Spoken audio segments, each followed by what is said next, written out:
Hey guys and welcome back to my channel. This is part 4 of What If Naruto Was from an Immortal Clan. Before we begin, don't forget to like, share and subscribe, and also go and support the author, link in description. Naruto and Hinata walked into Amir's house after training for hours and closed the door behind them.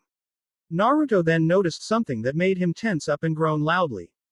There was a three-pronged kunai stuck on the wall opposite of him and Hinata. The kunai shone and blinked repetitively before Naruto felt two more presence in the room. Two Anbu appeared in front of Naruto and Hinata. Kneeling, and Hinata could only gasp in surprise. The Anbu stood up, and the one wearing the hood over his head was about a foot taller than the one on his left with the blood-red shirt. The one wearing the blood-red shirt took off her mask and stared at Naruto and Hinata with an agitated stare. Hinata felt unease under her gaze, but Naruto only remained passive. That was until the hooded Anbu takes off his hood.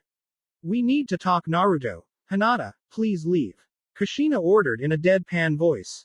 Hinata watched as Naruto snarled and his grip on her left hand tensed. On the outside he looked angry and on the verge of attacking his parents, but Hinata knew better. She was able to see through that and saw a vulnerable boy, a boy who wanted to cry and die alone in a corner somewhere. Hinata steeled herself as she gave a quick squeeze to Naruto's hand and shook her head.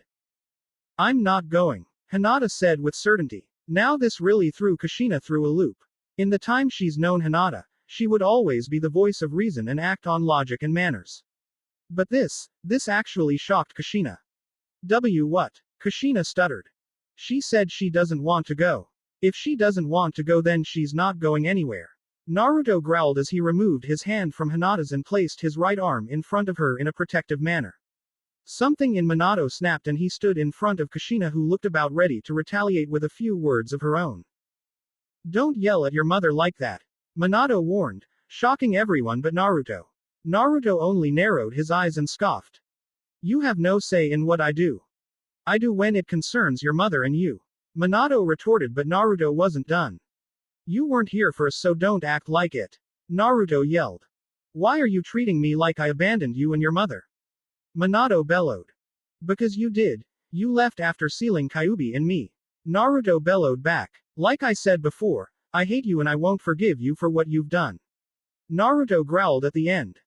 "Naruto, you have to understand that I couldn't have asked another parent to give up their child and go through what you haven't." "And why not? Is it you care more about those hypocritical villagers more than me, your own son?" Naruto asked. Hinata was hugging Naruto from behind, making sure he didn't attack his father. Kushina was doing the same but was only grabbing Minato's left arm. "Is it that you hate me too? Just like some of the other villagers?" "I don't hate you, Naruto. Don't say it," Naruto roared as he struggled to break from Hinata's grip. Hinata closed her eyes as she tried to keep Naruto down. "How dare you try to tell me that?" "It's the truth," Minato yelled. "That's a lie," Naruto roared again as he continued to free himself. "Don't you tell me you'll love me, or. Naruto-kun, please calm down," Hinata said, but did little to calm him. "Or what, Naruto?" Minato asked, not thinking highly of Naruto's unspoken threat. "Minato-kun," Kushina scolded. "What will you do if I tell you I love you?" Minato asked. Naruto looked back at Hinata and said in the faintest of whispers, "I'm sorry, Hinata-chan." Suddenly, Hinata wasn't hugging anyone and a blur rushed towards Minato and punched him in the face. He wasn't expecting this and flew through the air, crashing through the house's walls and landing outside with a roll. Minato's vision blurred for a while but returned to normal as he struggled to stand. The sound of a sword unsheathing could be heard as Minato looked up and saw Naruto slowly fingering his sword strapped to his back. The hilts were pointing downward, so it was easier to unsheath them, but then Naruto dropped his hands, deciding to do this with his own hands. Going down on all fours, Naruto's nails grew longer and his eyes became a blood-red color, but his pupil remained the same. Minato wiped the blood from the corner of his mouth and prepared himself for anything. Naruto then disappeared in a blink of an eye. Minato ducked under Naruto's right claw swipe and rolled to the side after Naruto used his momentum to try to deliver an axe kick to Minato's skull. Using his veteran skills and instincts, Minato took out a kunai from his pouch and blocked another claw swipe. Without regards to his own safety, Naruto grabbed the kunai with his bare hands and pushed it aside as he reared his left fist back and then swung forward. Minato grabbed his left fist with his right hand and kicked Naruto in the stomach. Naruto flipped backwards as he landed on his feet. He grunted but didn't stop as he made a modified ram sign. Shadow Clone Jutsu. 7 Narutos appeared next to the original one and each got down on all fours while the original stood over them with his arms crossed over his chest. Moving his right arm forward and his index finger pointing at Minato, all clones nodded and ran towards Minato. Meeting them halfway, Minato smartly dodged the first clone's right punch and grabbed his arm to throw him to the second Naruto who tried to jump on him. Both clones disappeared in a cloud of smoke but Minato was far from done. He grabbed the third clone's fist and twisted it so that the clone was facing the other 4 clones and grunted. Minato pushed him forward and then ran, taking out more kunai. Using the off-balance clone as leverage, Minato jumped into the air and threw 5 kunais to each of the clones. The clone that was used as leverage was hit behind the neck and dispersed, followed by another who was too slow to dodge or parry off the kunai. After the smoke cleared, the remaining 2 shadow clones teamed up and rushed Minato together. Minato watched as a Naruto clone jumped over him and was now behind him while the other stood in front. With an unsaid go, both Narutos took out a kunai while running towards him. The Naruto in front of Minato swung his kunai high, aiming for his neck, while the one in back swung low, aiming for his kneecaps. Minato jumped into the air, high enough to avoid the lower attack but low enough so he could dodge the higher attack. With a twist of his body, Minato extended his 2 feet out and one connected with one clone's chest while the other connected with the other clone's chin. The clone's cloud of smoke momentarily blocked Minato's vision but he could still hear the sounds of wind coming together in a single location. He snapped his eyes wide when he realized that Naruto was now running at him with the Rasengan spinning dangerously quick. He tried to jump up and away from Naruto but couldn't. When he looked down, he saw a pair of hands holding him down. With a curse under his breath for being so careless, Minato could only watch as Naruto hastily closed the gap between them and throw the Rasengan forward, pointing at his stomach. Minato closed his eyes, a single thought processing through his head. This is going to hurt. Hinata and Kushina were watching since the beginning and had nothing to comment on. Both were shocked by the fact that Naruto had started a fight between his father and that his father was fighting back. Hinata was the first to snap out of her stupor when Naruto dropped to all fours and rushed to stop the fight. Though before she was able to take her second step, Kushina's right arm snapped up and stopped her from proceeding. Hinata looked at her oddly but Kushina's gaze didn't leave the fight once. Let them be, Hinata-chan. Naruto needs to vent and getting this out of his system will help him think clearly. Minato won't hurt Naruto much but just enough to knock some sense in him. Kushina stated. Hinata didn't like to resort to violence to solve problems but she didn't have much choice but to rely on it to solve the problem. However, as soon as Naruto was charging at Minato with a Rasengan, Kushina started to panic. She ran outside and tried to stop Naruto but she knew she wasn't going to make it. By the time she would have reached him, he would have already connected the Rasengan with Minato's stomach. With a final boost of speed, Naruto hit Minato in the stomach with the Rasengan. Rasengan. Naruto yelled as Minato's face showed the pain he was experiencing at the moment. The Rasengan drilled against Minato's skin and he was thrown back from the force of the Rasengan. Reaching down, Naruto grabbed the underground clone's hand and threw him high into the air and then adding chakra to the soles of his shoes, followed after the clone. After both have reached the highest they would go, the clone Naruto grabbed onto Naruto's left hand and started to spin. Reaching the speed he wanted, the clone let go of Naruto and like a speeding bullet, Naruto headed for the spot he and Minato would eventually meet at their current speed. Minato could feel everything around his abdomen start to dull as he continued to fly back. He squinted his eyes as his back skidded on the ground before going back into the air. He then opened his eyes but then grew as wide as saucers as he saw Naruto speeding towards him. He shut his eyes and grunted loudly when Naruto's head connected with his chest. Because Naruto's momentum was greater than Minato's, both were forced into the ground and created a crater from the resulting crash. Dust was kicked up into the air and covered the entire area. Back at Amir's house, Kushina and Hinata almost fainted from such a devastating attack but soon composed themselves and ran for their respective lovers.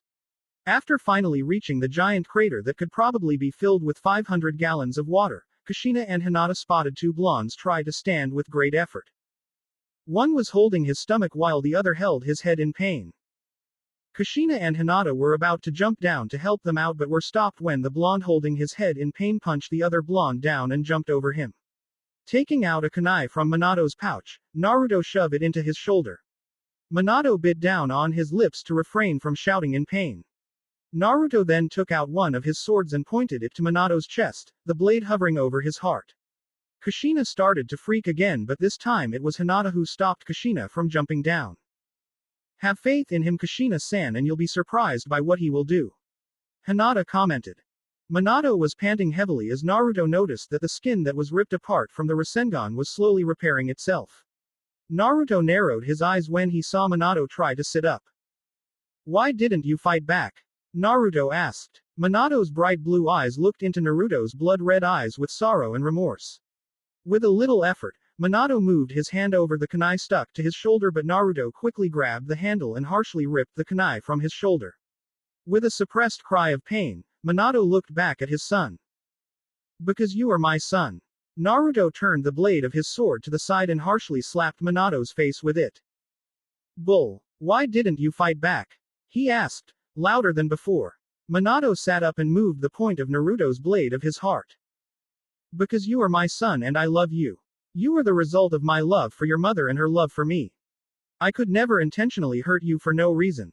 I didn't mean to ruin your life or abandon you. I didn't want to seal the Kyuubi into you and make the entire village scorn you. My last wish was for them to see you as a hero for keeping the Kyuubi at bay, but I had a feeling they wouldn't. Minato blinked away the stray tears that wandered to his eyes. I failed you as a father and only wished to repay my debt to you for my actions. I don't deserve your forgiveness and I don't ask for it. I just want you to know that even if you hate me, I will always be here for you. Minato continued as he shed more silent tears. But if you don't want me here, then go ahead, stab my heart and end me. Naruto was crying by this time, his strength leaving him and coming back at random times. He felt cold inside, he felt heartless, he felt stupid. He hated his father, scorned him for doing such a thing to him. So why did he feel like crap for trying to kill him? Naruto dropped his sword and the only sound made was that of the sword hitting the ground. Shut up. Naruto whispered. Why are you doing this to me? Naruto asked. Minato didn't answer, knowing he wasn't looking for an answer. I hate you. I should feel nothing. I shouldn't feel bad for attacking you and almost killing you. Naruto yelled. He was shaking and he was surprised he was still standing.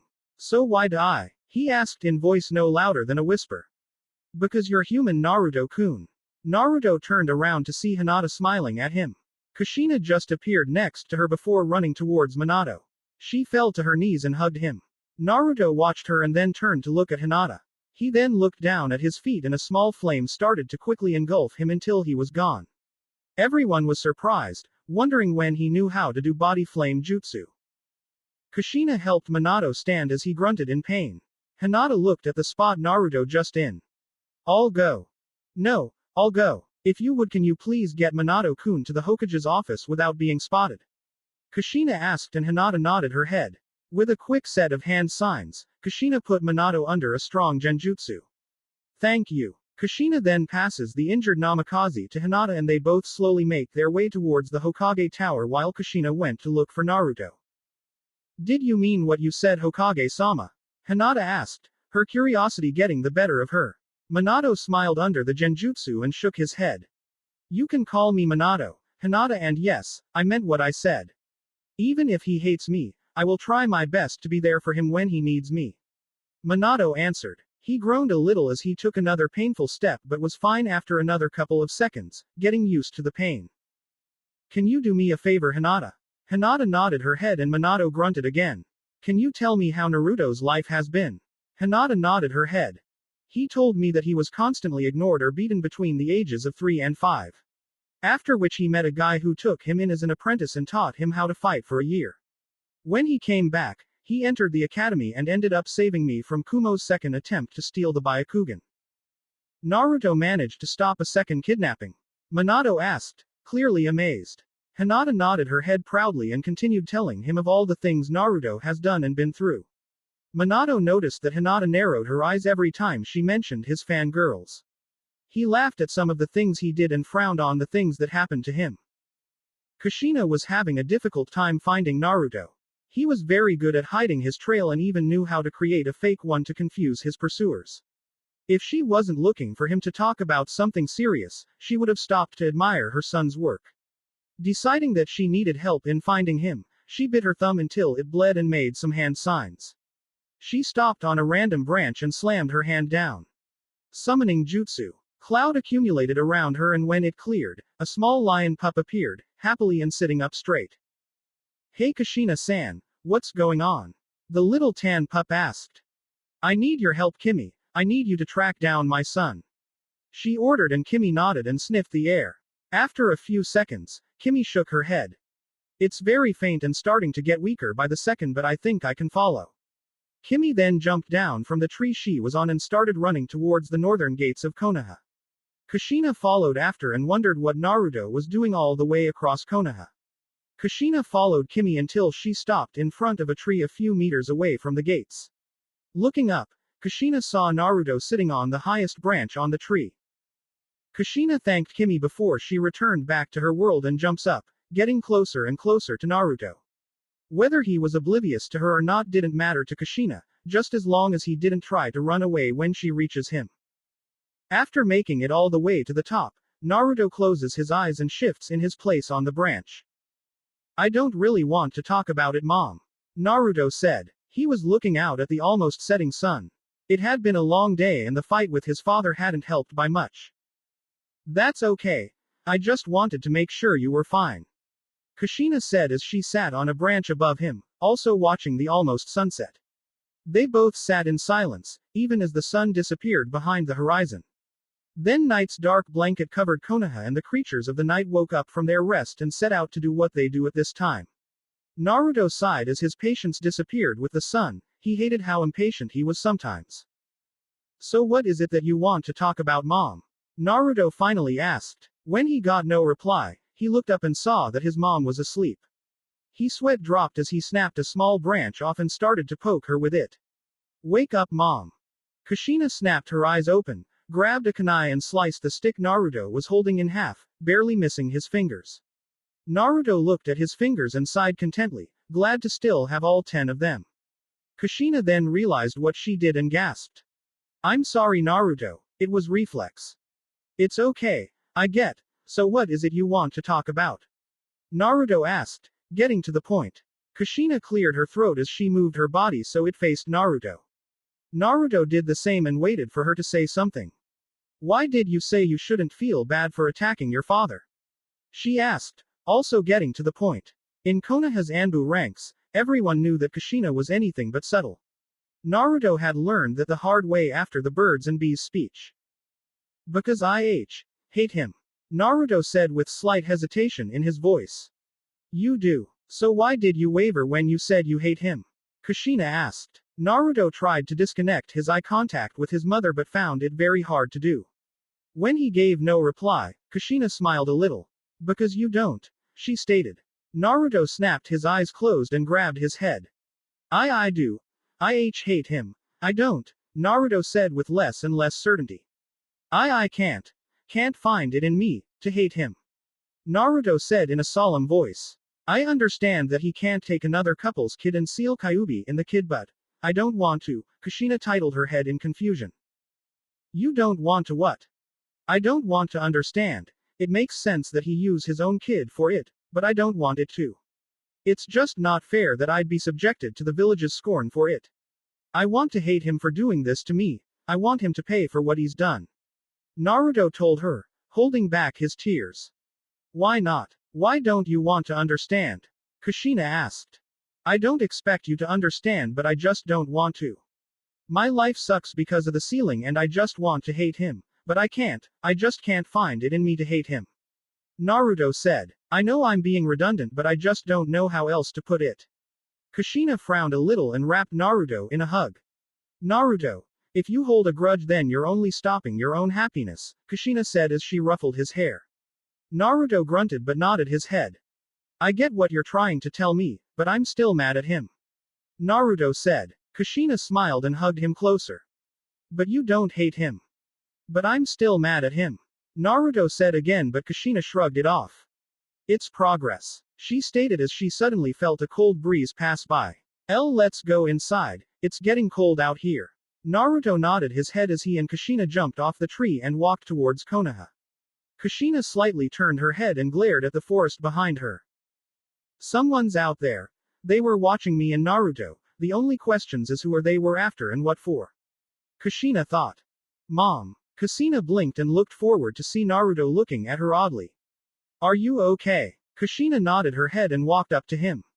Yeah, just a little exhausted from today's missions. Naruto nodded his head and turned around, heading for the Uzumaki compound. Kushina fell into step with him and was about to ask him something but he beat her to it. You felt it too? Naruto asked. Kushina nodded her head, though a little surprised he felt it too. I felt it earlier today. I found it odd that whoever it is hasn't attacked yet. At first I thought nothing of it but now. Kushina nodded her head, not needing to hear the rest. Just be careful next time you leave Konoha. Naruto nodded his head and the rest of the trip home was silent. The next day, the sun decided to rest behind some rain clouds while a strong breeze traveled around the area. The coldness it brought made many shiver for those who left their skin unprotected. Naruto panted as he sat down and laid his head on Hinata's lap. She smiles as she passes her fingers through his blonde locks. His sweat rolls down his face as Hinata giggles, in turn, making him smile. After a short confrontation, Naruto was able to make a sort of truce with his father last night. He promised to talk about it more at a later time, though it was never specified when. His father and mother left early that morning to go on a mission given to them by Tsunade, so Naruto didn't get a chance to say goodbye. Tired already, Dobi. Naruto looks up and glares at Sasuke, who was barely able to stand. Ever since Tsunade woke him up from his comatose state, he's been nothing more than a prick with a stick shoved up his. Sat in here, I thought you were actually strong. Sasuke turned around and walked away while Kakashi slapped his face with his right hand. And here I thought he gave up the whole solemn Avenger theme. Kakashi said to himself. Haku entered the training ground a second before Sasuke left. Hey Sasuke. HKAU said happily, but Sasuke looked at her before scoffing and walking away. Haku frowned and watched as he left. What's his problem? She asked after walking up to Naruto and Hinata. Hinata shook her head with a shrug and Naruto rested his head back on Hinata's lap. Who knows? Then again, it could be because of his run-in with his brother about 2 months ago. Naruto answered nonchalantly, closing his eyes. Haku looked back to where Sasuke disappeared to and then back at Hinata and Naruto. So what's up, Haku? Nothing much. I came to talk to Sasuke for a while, but I guess that's not happening. Anyways, I got a message from Hokage-sama saying that she wants you to come to her office, along with Hinata and Sasuke, but I guess he's out. Haku said. Well, since Sasuke left and you two are too tired to continue training, I might as well check up on a certain someone.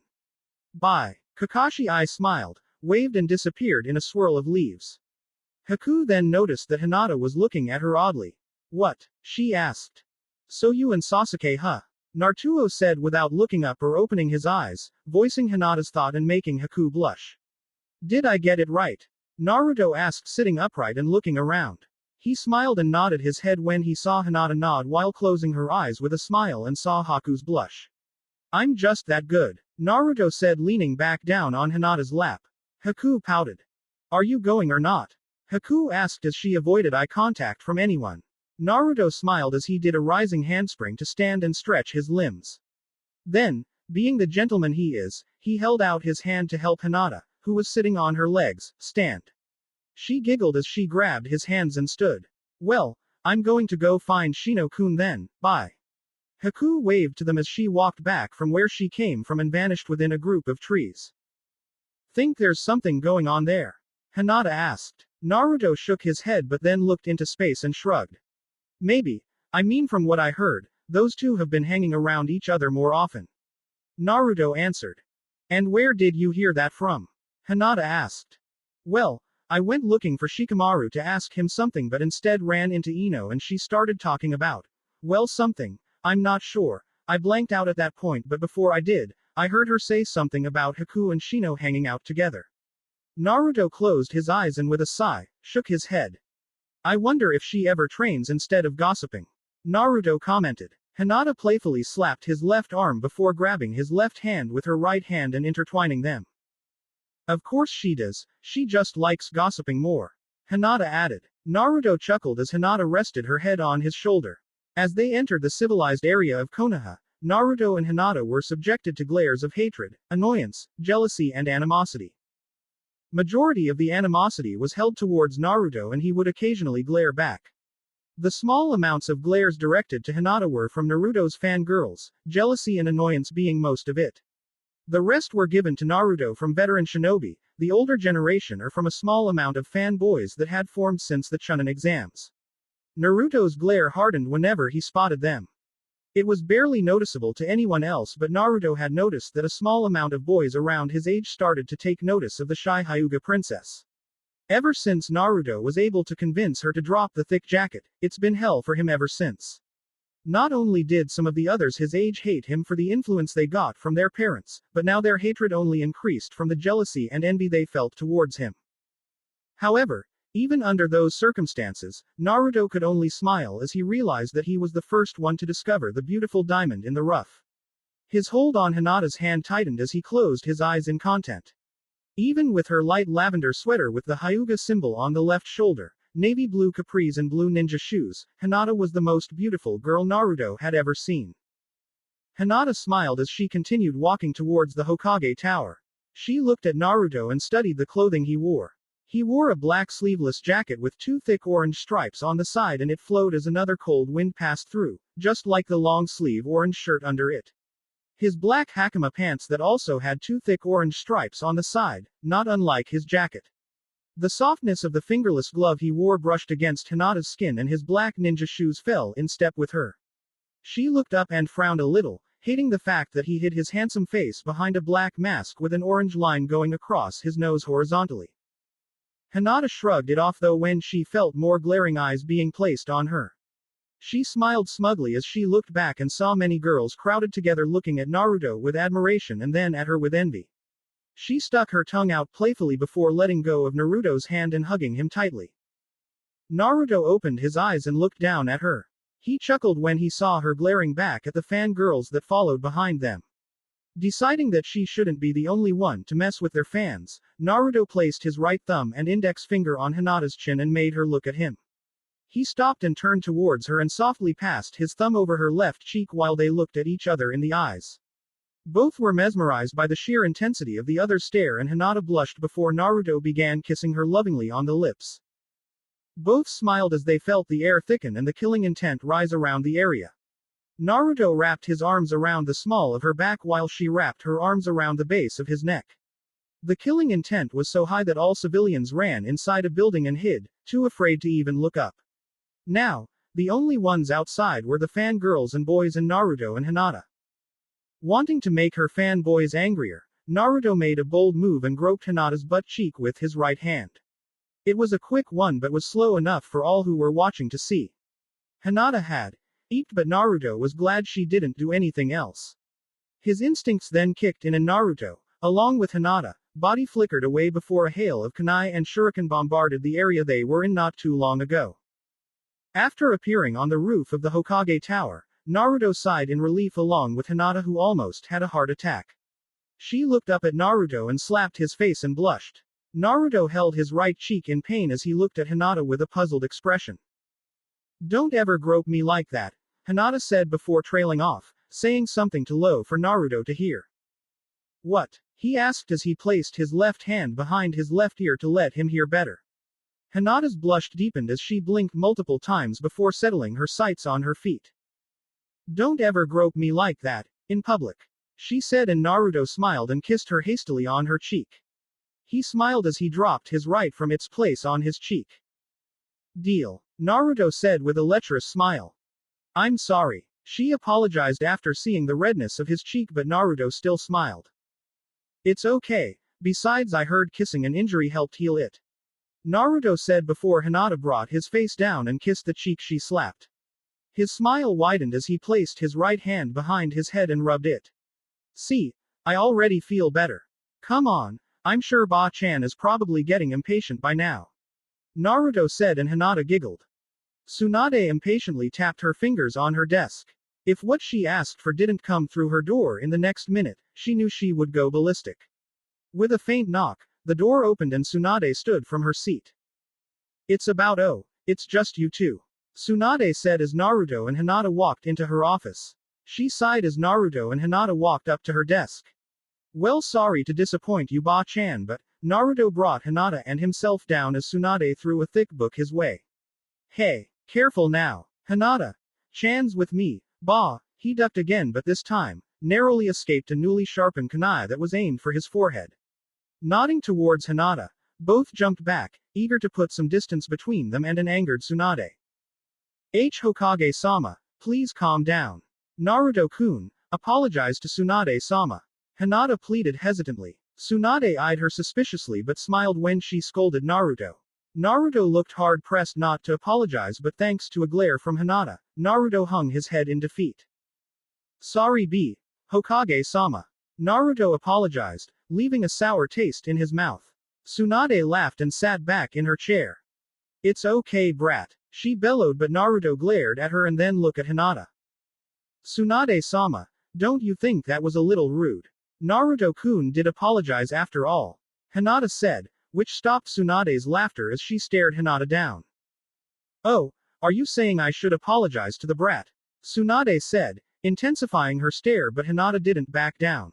She might have wavered a bit but didn't back down. Beg for forgiveness actually. Naruto lowly added. Hinata lightly hit him in the stomach. I'll handle this. Hinata said to him. I think it would be the right thing to do. Hinata said. Tsunade continued looking at Hinata before smiling and sitting back against her chair.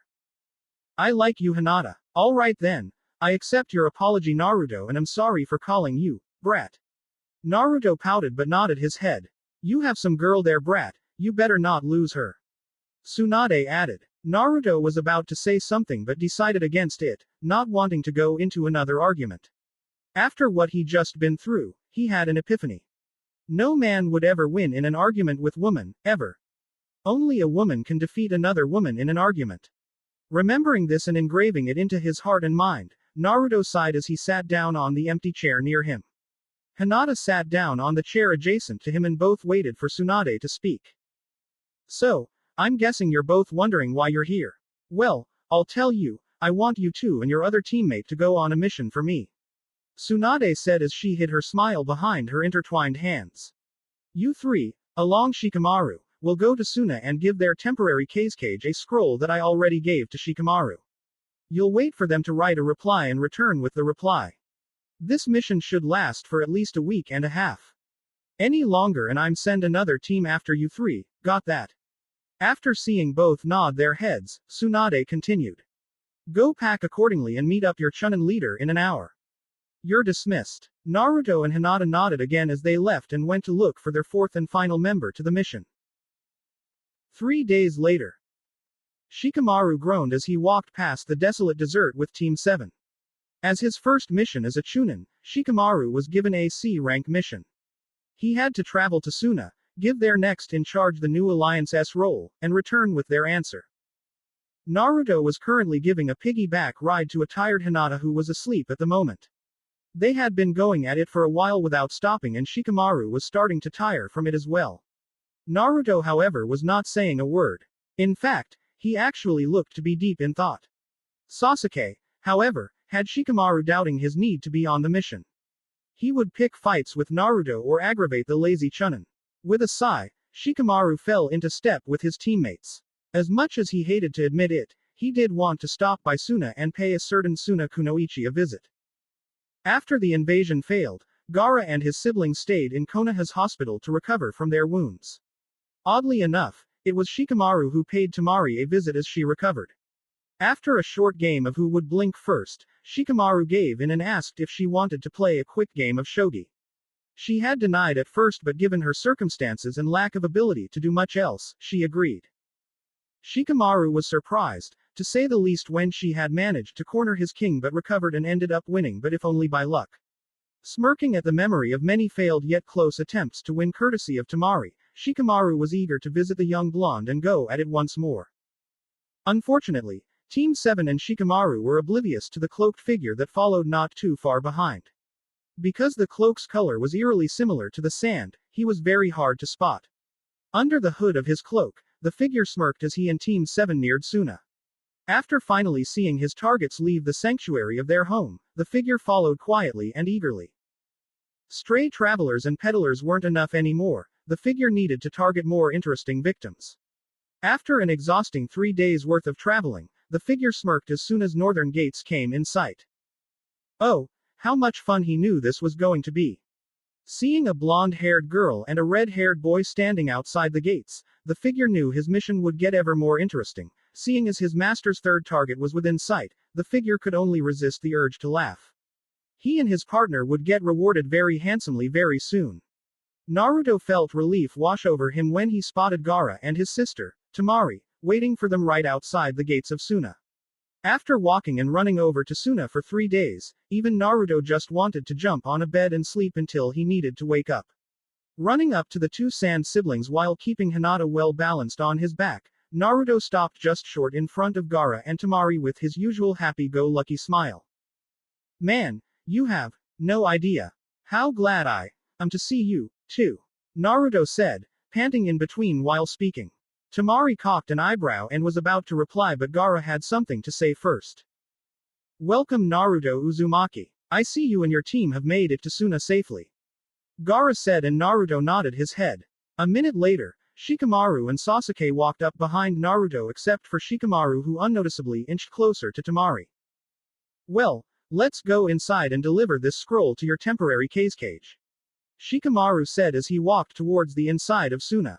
Naruto, Sasuke and the Sand siblings followed after as they fell in step behind the lazy Chunin. With a quiet whisper, Naruto grabbed Gaara's attention. So what's up, Gaara? Naruto asked. Gaara looked up into the sky and pointed to a single cloud in the sky. That one cloud and the sun. Also, I think that is a bird.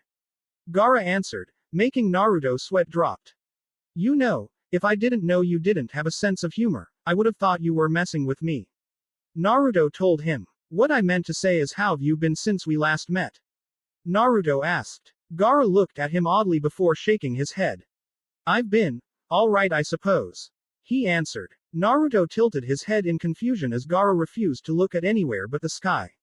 He wondered if he was thinking or just trying to figure out what really was up above them. You suppose? How so? Naruto asked. Gaara looked at Naruto and then at Hinata, who slurred something about Naruto. With a sigh, Gaara looked at his feet.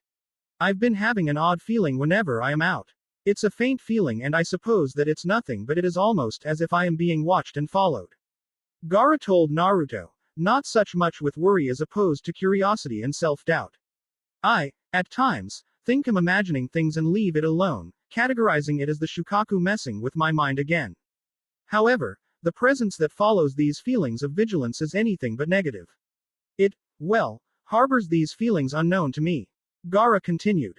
Oh, does it bother you? Naruto asked. Gaara closed his eyes and shook his head.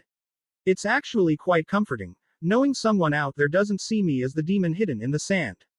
Naruto smiled as he thought about the name. That sounds cool. Demon of the Hidden Sand. Naruto said more to himself but stopped when he saw Gaara looking at him strangely. Sorry. Anyways, why don't you try and find this presence? Naruto asked. I've tried, but this person is very elusive. Gaara replied. She's behind the lamp post behind us. Hinata mumbled, and both Naruto and Gaara stopped walking to turn and see a girl with short brown hair and black eyes watching them from behind the lamp post Hinata mentioned. She panicked and with a blush hid complete behind the lamp post. Naruto and Gaara were speechless, wondering how Hinata knew the girl was there. How did? Of course, Hinata-chan has the Byakugan, so she was able to see her hide behind the lamp post. Hinata blushed and uncomfortably fidgeted in her place on Naruto's back. Why yeah, that H how I know. Hinata stuttered, hoping that they'd never know the real reason about how she knew. Naruto wondered why she stuttered but decided to question her about it later. Hey, you over there, behind the lamp post. Naruto yelled as Temari, Sasuke and Shikamaru stopped walking. They looked at him like he was crazy for yelling at no one, but then sweat dropped when a meek-looking girl looked at him as if he tried to kill her. Knowing that it would probably be a good idea to split up, Temari, Shikamaru and Sasuke kept walking to the Cage's tower to deliver the scroll. The girl pointed a shy finger to herself and Naruto nodded. Yeah, you, come here. Naruto yelled, moving his hand in a way to tell her to come over. After slowly making her way towards, she stood in front of Naruto while occasionally sparing a glance at Gaara. Naruto noticed this but decided to do some research before assuming anything. Why yes. The girl stuttered, messing with her short brown hair. Gaara scrunched his face up, thinking about how he knew the girl's face before. The girl caught him staring and blushed. Hinata's smile matched the one on Naruto's face as they saw her continue to turn into two different shades of red. My name's Naruto Uzumaki and this pretty girl on my back is Hinata Hyuga. Hinata blushed but bowed her head a little after she saw the brown-haired girl do it. And this is Sabaku no Gaara. The girl answered, earning a questioningly gaze from Gaara. I'm sorry but I still remember you from the A Academy. Then Gaara remembered where he had seen the girl before. She had been the girl who had asked if she could sit with him during lunch. I remember now. You were that girl who asked to sit by me one day during lunch. Gaara said, earning a nod from the brown-haired girl. Your name? I'm sorry. I don't remember your name. Gaara added, saddening the girl a little, though she didn't expect him to know it. She did tend to blend in with the background. My name is Matsuri. She told him and his lips sort of twitched up words. It was hard to tell but not completely unnoticeable. Matsuri. That's a nice name. Gaara said, making Matsuri blush and Naruto and Hinata to smile widely. Now their mission had gotten so much interesting. Hey Gaara, why don't the four of us go somewhere to eat? I'm starving. Naruto said with a smile. Yes, I'm also hungry and you and Matsuri-san are the only ones we know that know Suna very well. Hinata added with a smile of her own. Matsuri's blush darkened as she inwardly cheered. She looked up and saw Gaara had a sort of angered expression. She looked back down heartbroken and stopped the tears from escaping her eyes. He doesn't like me, Matsuri thought as she started to come up with an excuse to leave. Actually, I have to go, do something. Matsuri didn't wait for them to say anything as she ran in the opposite direction. Naruto and Hinata watched her leave and could have sworn they saw tears swing off her face. They looked at Gaara who seemed to have a scowl permanently plastered on his face. Wondering what got the Jinchuriki so angered, Naruto waved a hand in front of his face. Gaara. You who? Blinking, Gaara looked up at Naruto with confusion. Gaara, are you okay? Gaara cocked an invisible eyebrow and tilted his head to the left. Yeah, why? You looked kind of angry. Hinata answered. That's because I was talking to, you know who. Gaara implied, confusing Hinata and earning a nod from Naruto. What did the raccoon dog say? Naruto asked, confusing Hinata even more. Gaara blushed and looked at the right side of the sidewalk. He then mumbled something incoherent. What? He said that I like the girl, Matsuri. Gaara said with a darker blush. Naruto and Hinata looked at him, expressionless. Naruto was the first to shake out of his stupor. Do you? Naruto asked. I don't know. Gaara answered. Before any more questions were asked, Gaara started walking in a random direction. Come on. Let me show you where I usually go to eat. Naruto looked at Hinata and she understood the unspoken agreement. Their secondary mission was to help Gaara understand the confusing emotion that was love. With Shikamaru, he was currently walking behind Temari would seem to be aloof to the rest of the world while simultaneously leading them to the Cage's tower. Sasuke was behind him, also aloof but Shikamaru didn't really care. Like how he was in the academy, he still found the last Uchiha troublesome and annoying. Everywhere he looked, girls were looking at Sasuke fondly and with infatuation that it almost made him sick. With an over-exasperated sigh, Shikamaru lazily placed his hand in his pockets and closed his eyes. Temari heard him sigh and looked back at him. She had never met anyone as lazy as him, though she couldn't say he wasn't interesting. Because of her strength and heritage, most boys her age were intimidated by her. Shikamaru, however, was far from intimidated. If anything, he went out of his way just to annoy her in any way he could. Normally, this would drive Temari to slam him down to size with her large and heavy black fan, but with him, she only felt like slapping the back of his head. With a faint smile, Temari noticed that they had reached the Cage's tower. Opening the door, Tamari let Sasuke and Shikamaru in without a word and followed after, closing the door behind her. Entering the waiting room on the first floor, Tamari informed them of the hotel and room number they would be staying at until they had to leave. As the three made their way towards the stairs, Shikamaru couldn't help but notice the similarities between the Hokage's tower and the Kazukage's tower. For one thing, the entire was very much alike in terms of structure and size. However, there were some key differences as well. The Kazukage's tower has a beige-like color to it while the Hokage's tower was more red in color. Also, this tower didn't smell like freshly lit tobacco. No, it actually smelt like a place of business should, of freshly dried ink and printed paper. "We're here," Tamari stated, snapping Shikamaru of his muse and blinking repeatedly. He hadn't realized that they made it to the top so quickly and mentally scolded himself for being so aloof. It did no good to the team and mission if the leader was off in his own little world. Opening the door, Tamari stepped to the side to allow Shikamaru and Sasuke to enter. Shikamaru resisted the urge to face drop at that very moment. In front of him sat the man he assumed was the intern Kazekage, however, it was not what he expected. Shikamaru expected to see a middle-aged man with some stray gray hair appearing in his hair and at least some facial hair. A man with a wise, prestigious air about him yet a stoic expression on his face. A man with so much experience, he seemed capable of doing all his work with his eyes closed. The man in front of him didn't not fit this expectation, not even to a small degree. Tamari chuckled sheepishly as she hurriedly made her way towards the Kazukage's desk. With a graceful yet forceful slam, Tamari awoke the man who was blissfully sleeping on the Kazukage's desk. The man just as quickly sat up and snorted, wiping away the drool from his mouth with his forearm and mumbling incoherent words. "Huh, wow," the man said as he soon gathered his bearings. The purple war paint on his face was smeared and only worsened when he wiped away the drool with his forearm. He also looked a bit too young to be the Kazekage in Shikamaru's opinion. "So, this is your temporary cage. Gotta say, I'm a little disappointed," Shikamaru commented. "What? No. Hell no. Konkoro, what the hell are you doing here?" Tamari asked. Konkoro rubbed the remaining sleep out of his eyes as he stood and stretched. "The old bats wanted me to deliver some documents for the intern Kazekage to sign. But as you can see he's not here so I decided to wait for him." Yawning, Konkoro covered his mouth with his left hand. "It's a shame you woke me up, I had such a nice nap," he stated, earning him a hard kick to his back, sending him forward and crashing his head against the wall, effectively knocking him out. Is he going to be okay?" Shikamaru asked with a sweat drop.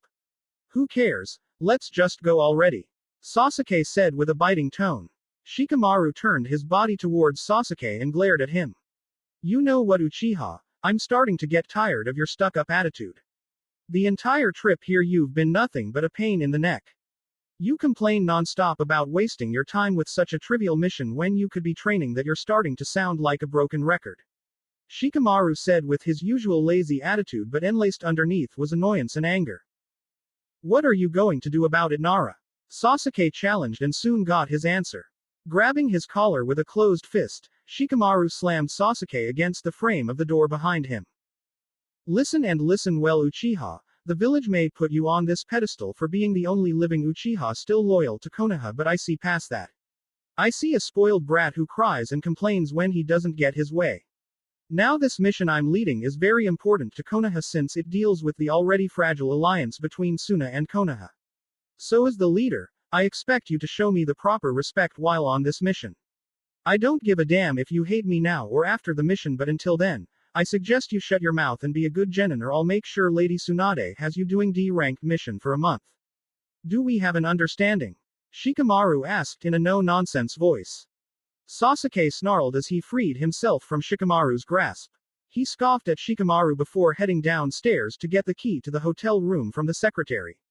Shikamaru sighed as he watched the last Uchiha leave and turned his attention back to Tamari. "Sorry about that, he was really starting to annoy me," Shikamaru said with an exasperated sigh. "It's okay, just toss the scroll to me and I'll wait here for the intern Kazekage," Tamari said as she placed her left hand on her hip and holding her right hand out to catch the scroll. Shikamaru casually took out the scroll and threw it at Tamari, who caught it and placed it on top of the desk next to her. Shikamaru closed the door behind him and walked over to an empty chair in front of the Cage's desk. Tamari jumped on the desk and crossed her legs as she leaned forward. So, what do you want to do now?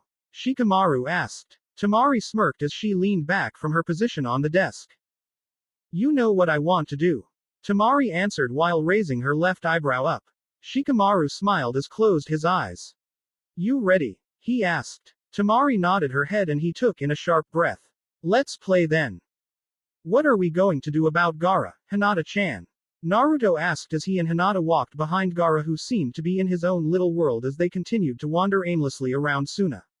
He had showed them many places like the hotel they were going to stay at and many popular diners and restaurants. I'm not sure Naruto-kun, but we need to do something soon. Hinata added. Both looking into the sky and rubbing their chins in a thoughtful way, started to formulate a plan. I got it. They both said simultaneously. Hinata then looked at Naruto skeptically. Naruto-kun. Kidnapping both of them, throwing them in a room and locking them there until they get together is not a plan, it's a felony. Hinata said with a sweat dropped. I can't believe you'd think I would come up with a plan like that. Naruto said, feigning a hurt look, only to drop it when seeing Hinata's look that said, prove me wrong. Alright Hinata-chan, what's your idea? Naruto asked with his own sweat drop. Well, using my Byakugan, will go look for Matsuri while you keep Gaara busy by talking about Matsuri. When I find her, I'll bring her to you too and we'll help them get together. Hinata told him. But, how will you know where we'll? Oh right, your Byakugan. Naruto said, earning a nod from Hinata. Well, good luck Hinata-heim. Thank you Naruto-kun. Hinata gave Naruto a kiss goodbye on the cheek and jumped to the roof of the nearest building. Watching her go, Naruto couldn't help but admire at her butt from down below.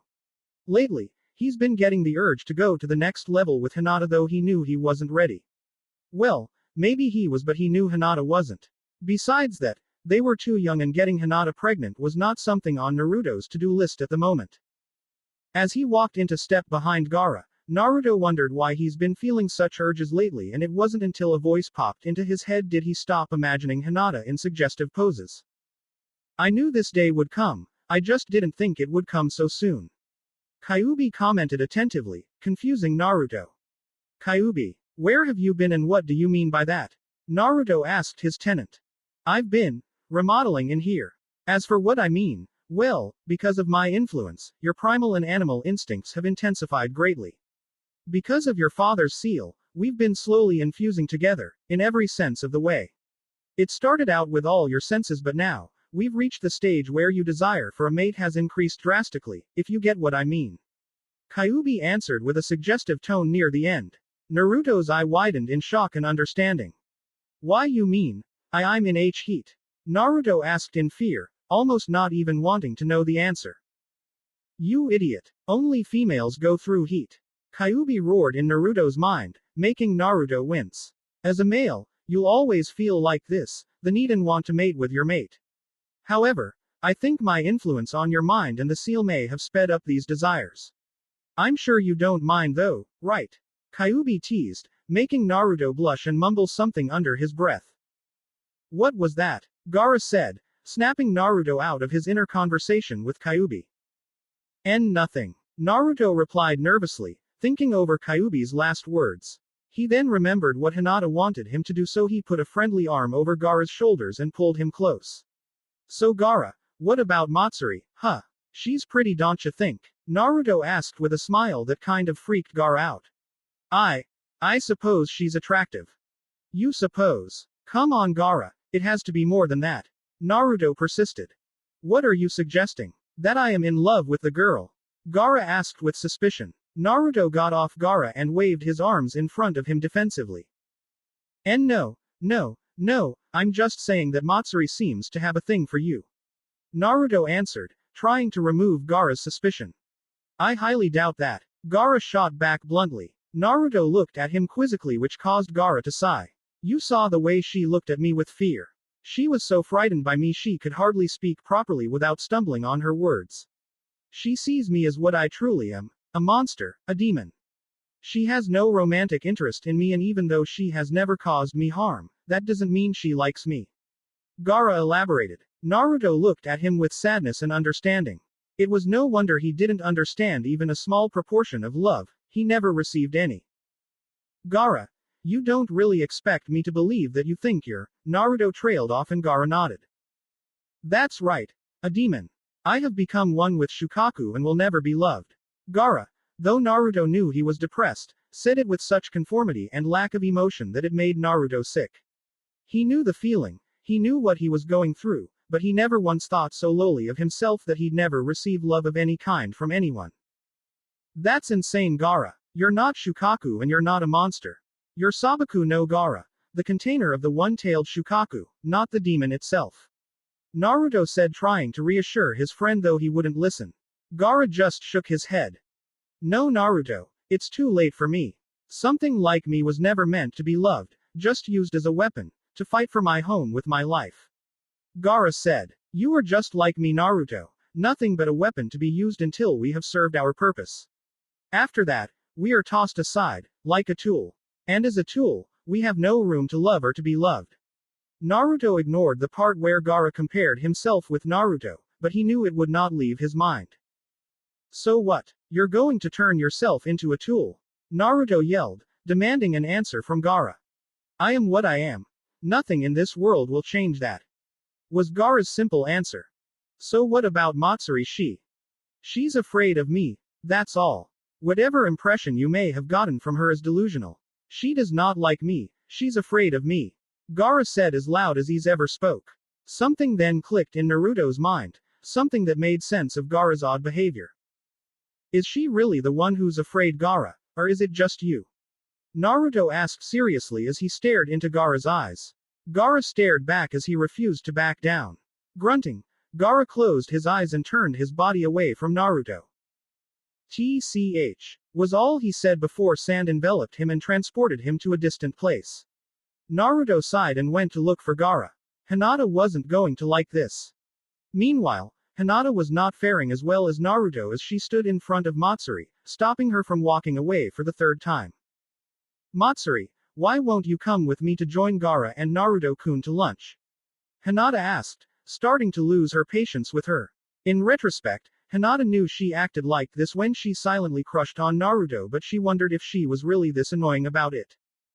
I'm sorry. Hinata. Hinata told her and Matsuri nodded.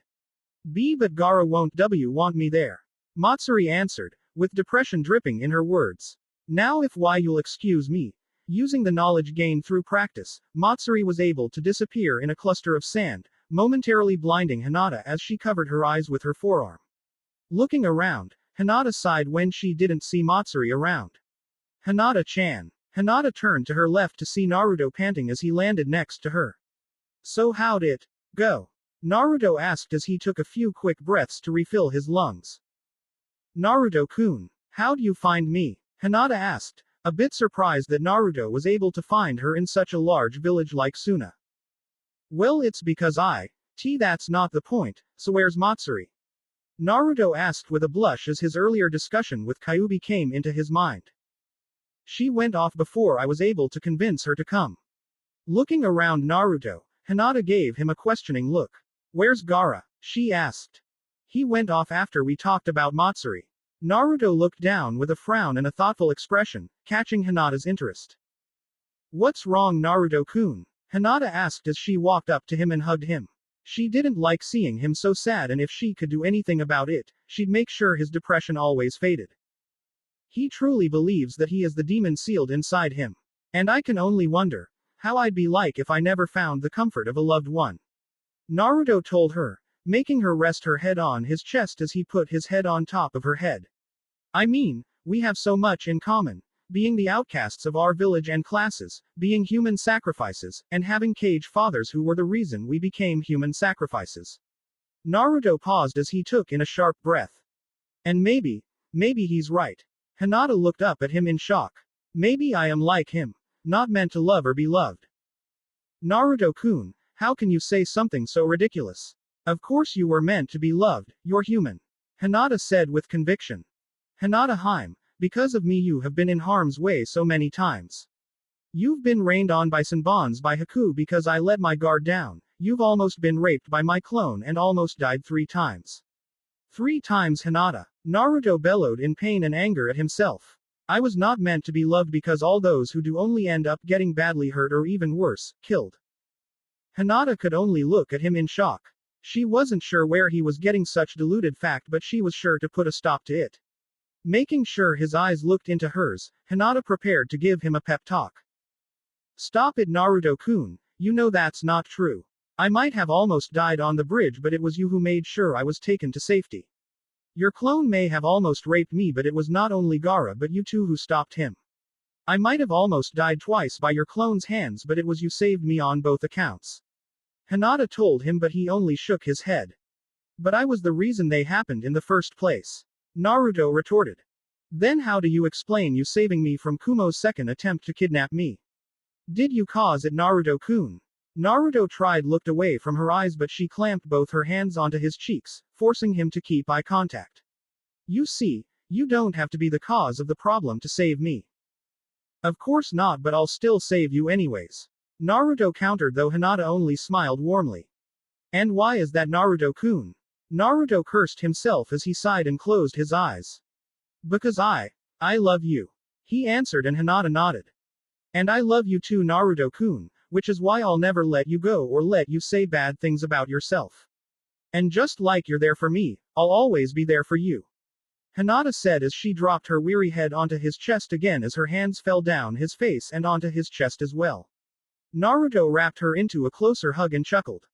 Okay, you win, but I still don't think that it's safe for you to be around me. I don't care, Naruto-kun. Like I said before, I love you and I refuse to let you go. Now let's go to a hotel and get some sleep. Naruto nodded as he picked Hinata up bridal style and felt her cuddle up to him. He smiled fondly as he jumped to the direction of the hotel Gaara had showed them earlier.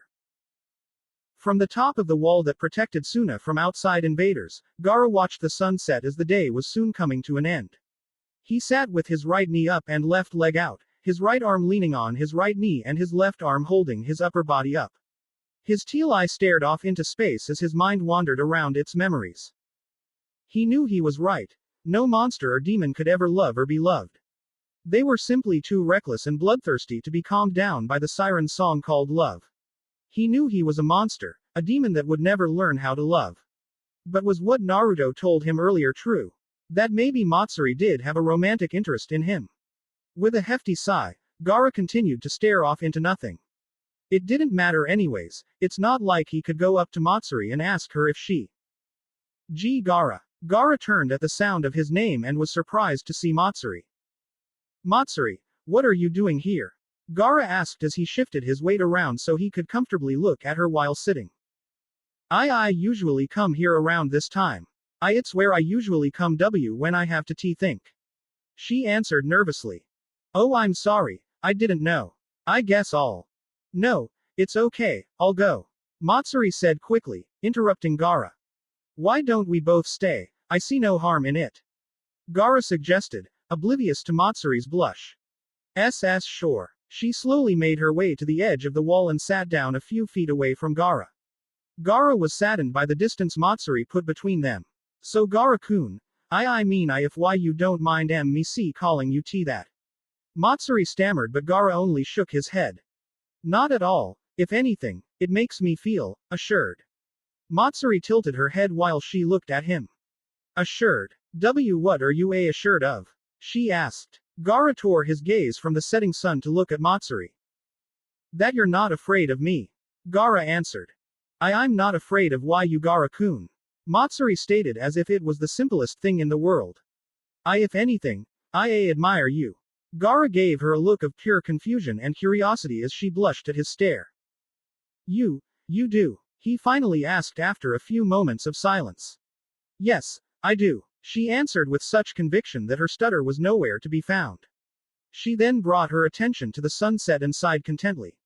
It's beautiful, isn't it? She asked to no one in particular.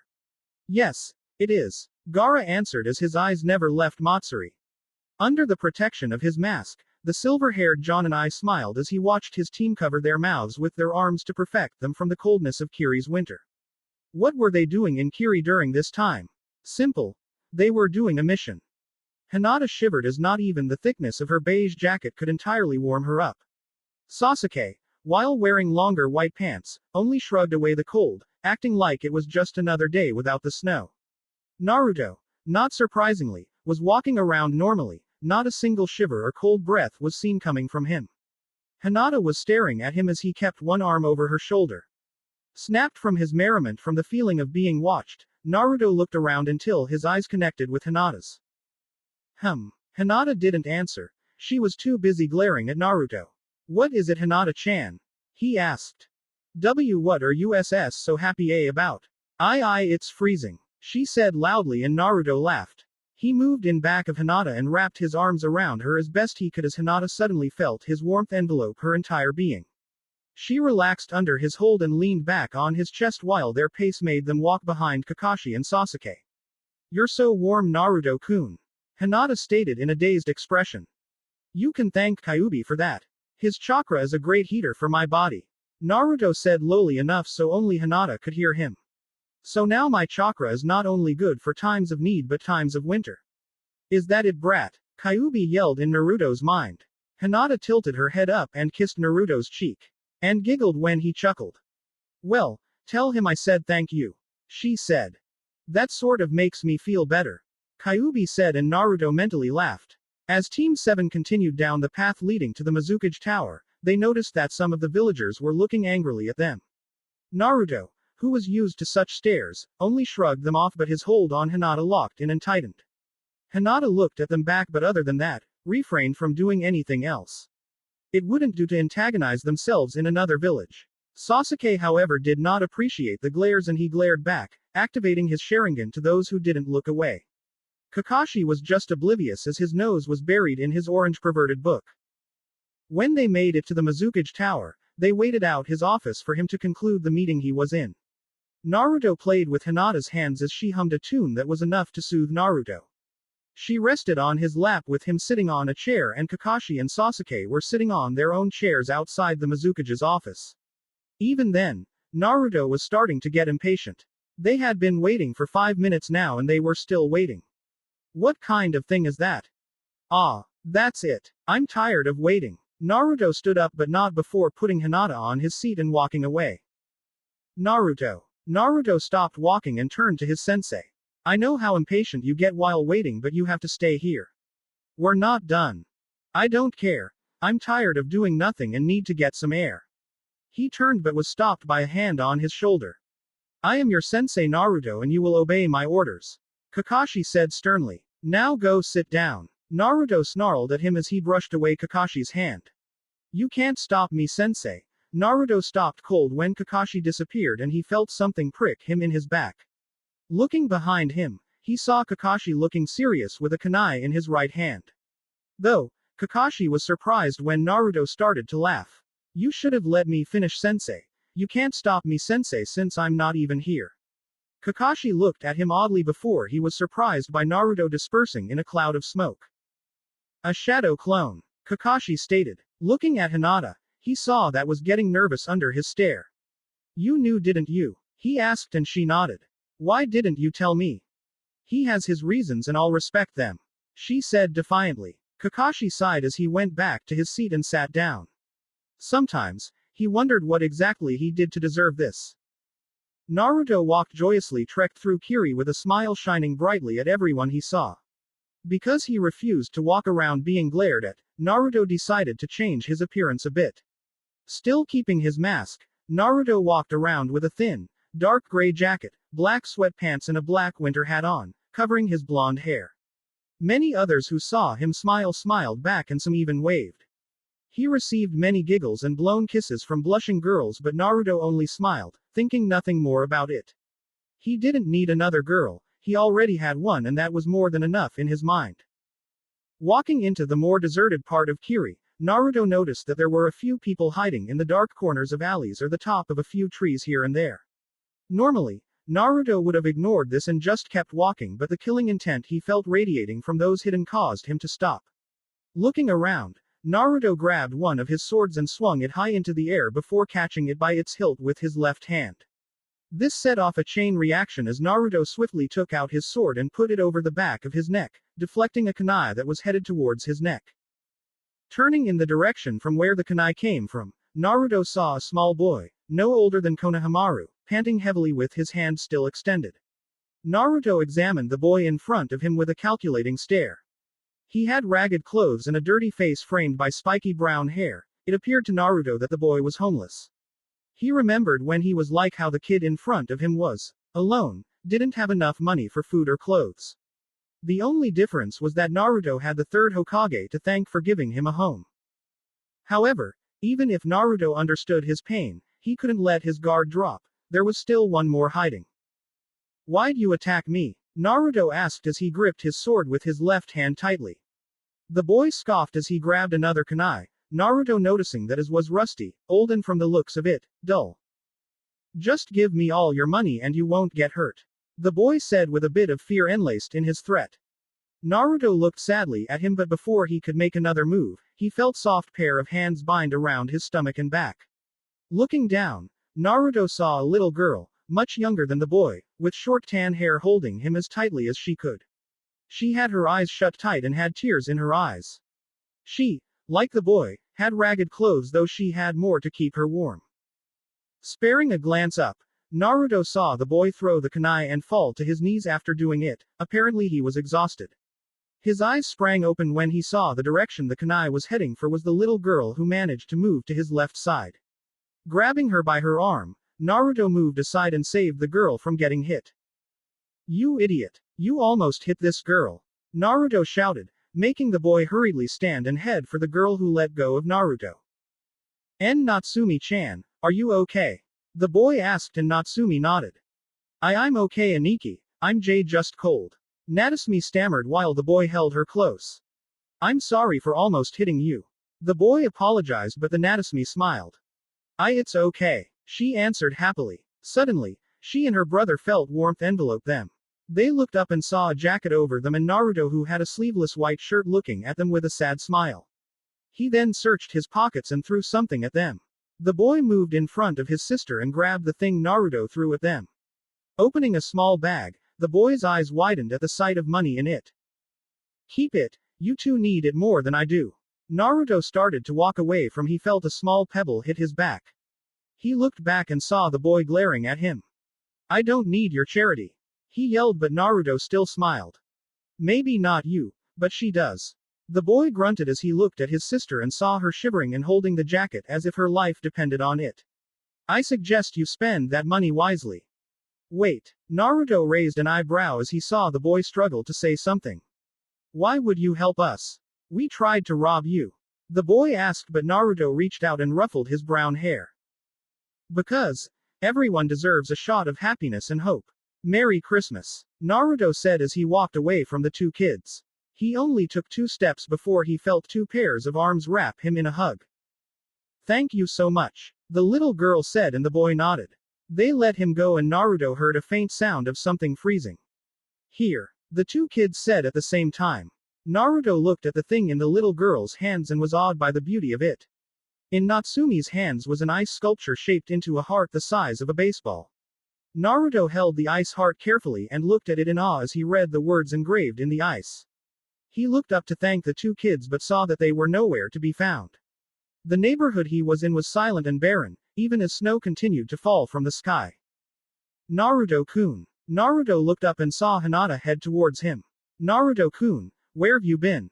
she asked restlessly with a haggard breath. "What do you mean? I've only been out for an hour," he said as he hid the ice heart behind his back. "It's been 3 hours Naruto-kun and we're leaving now," Hinata said. Then she him hiding something behind his back. "What do you have there?" she asked as she tried to see whatever was behind his back. Naruto turned and smiled nervously at her. "Oh, nothing, nothing," he said casually, but Hinata only raised her eyebrow. "Come on, let's go home." When he saw that she wasn't going anywhere, Naruto sighed and showed Hinata the ice heart in his hands. She gasped as she took the heart into her hands and examined it closely.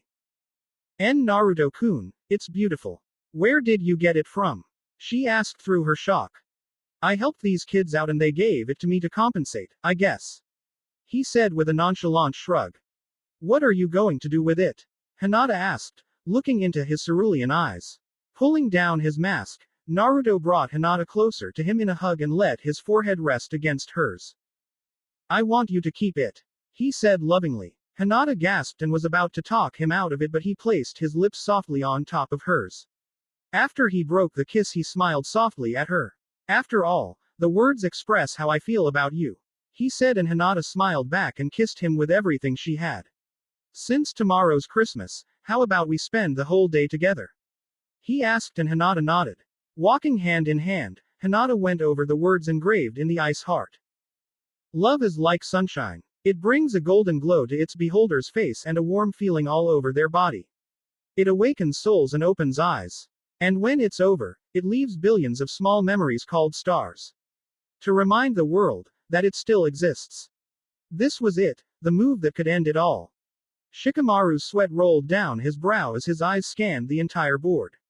Tamari was smiling as she saw him struggling to make his move.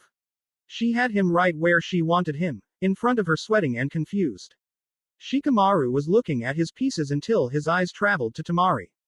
His eyes scanned her entire body until they reached her teal eyes. Just what was she planning?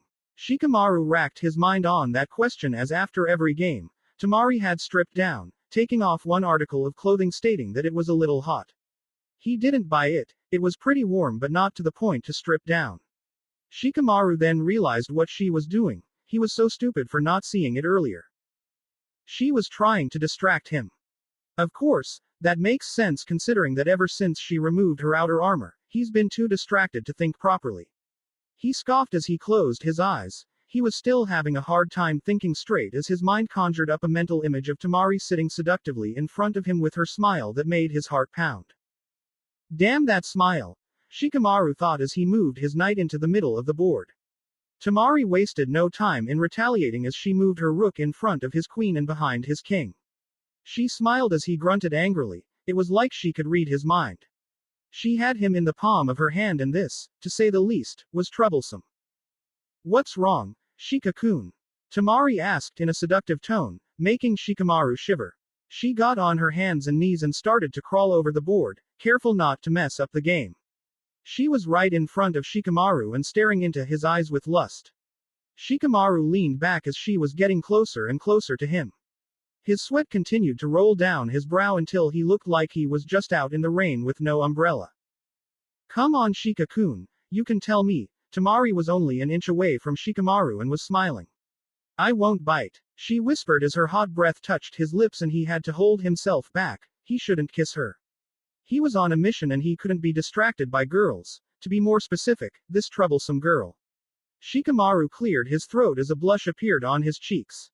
Well, you're kind of on the board so, Shikamaru stopped short as Tamari pushed the board off the cage's desk and smirked. I see, he said and Tamari frowned. Is that all you can think about? The game? She asked and Shikamaru blinked. Tamari sighed and backed off him, much to his relief and disappointment. She sat at the edge of the cage's desk and had a faraway look. Shikamaru watched her and after she made no other moves, he sat beside her. I don't understand it, Shikamaru, she said and Shikamaru looked to his side. What? He asked in a bored manner as he rubbed his neck. She looked at him and glared, making him flinch when he looked back down. I feel like smacking you around instead of beating you with my fan. Shikamaru raised an eyebrow and was about to say something but Tamari's hand stopped him. If any boy had got on my nerves, they would have been in the hospital already, but you, I don't think I can do that to you, not without a better reason. Tamari. And, I feel comfortable around you, Shikamaru, which is an odd thing for me. She said as she looked away from Shikamaru with a blush. I just won. Tamari looked up and was about to continue but Shikamaru's lips stopped hers from moving.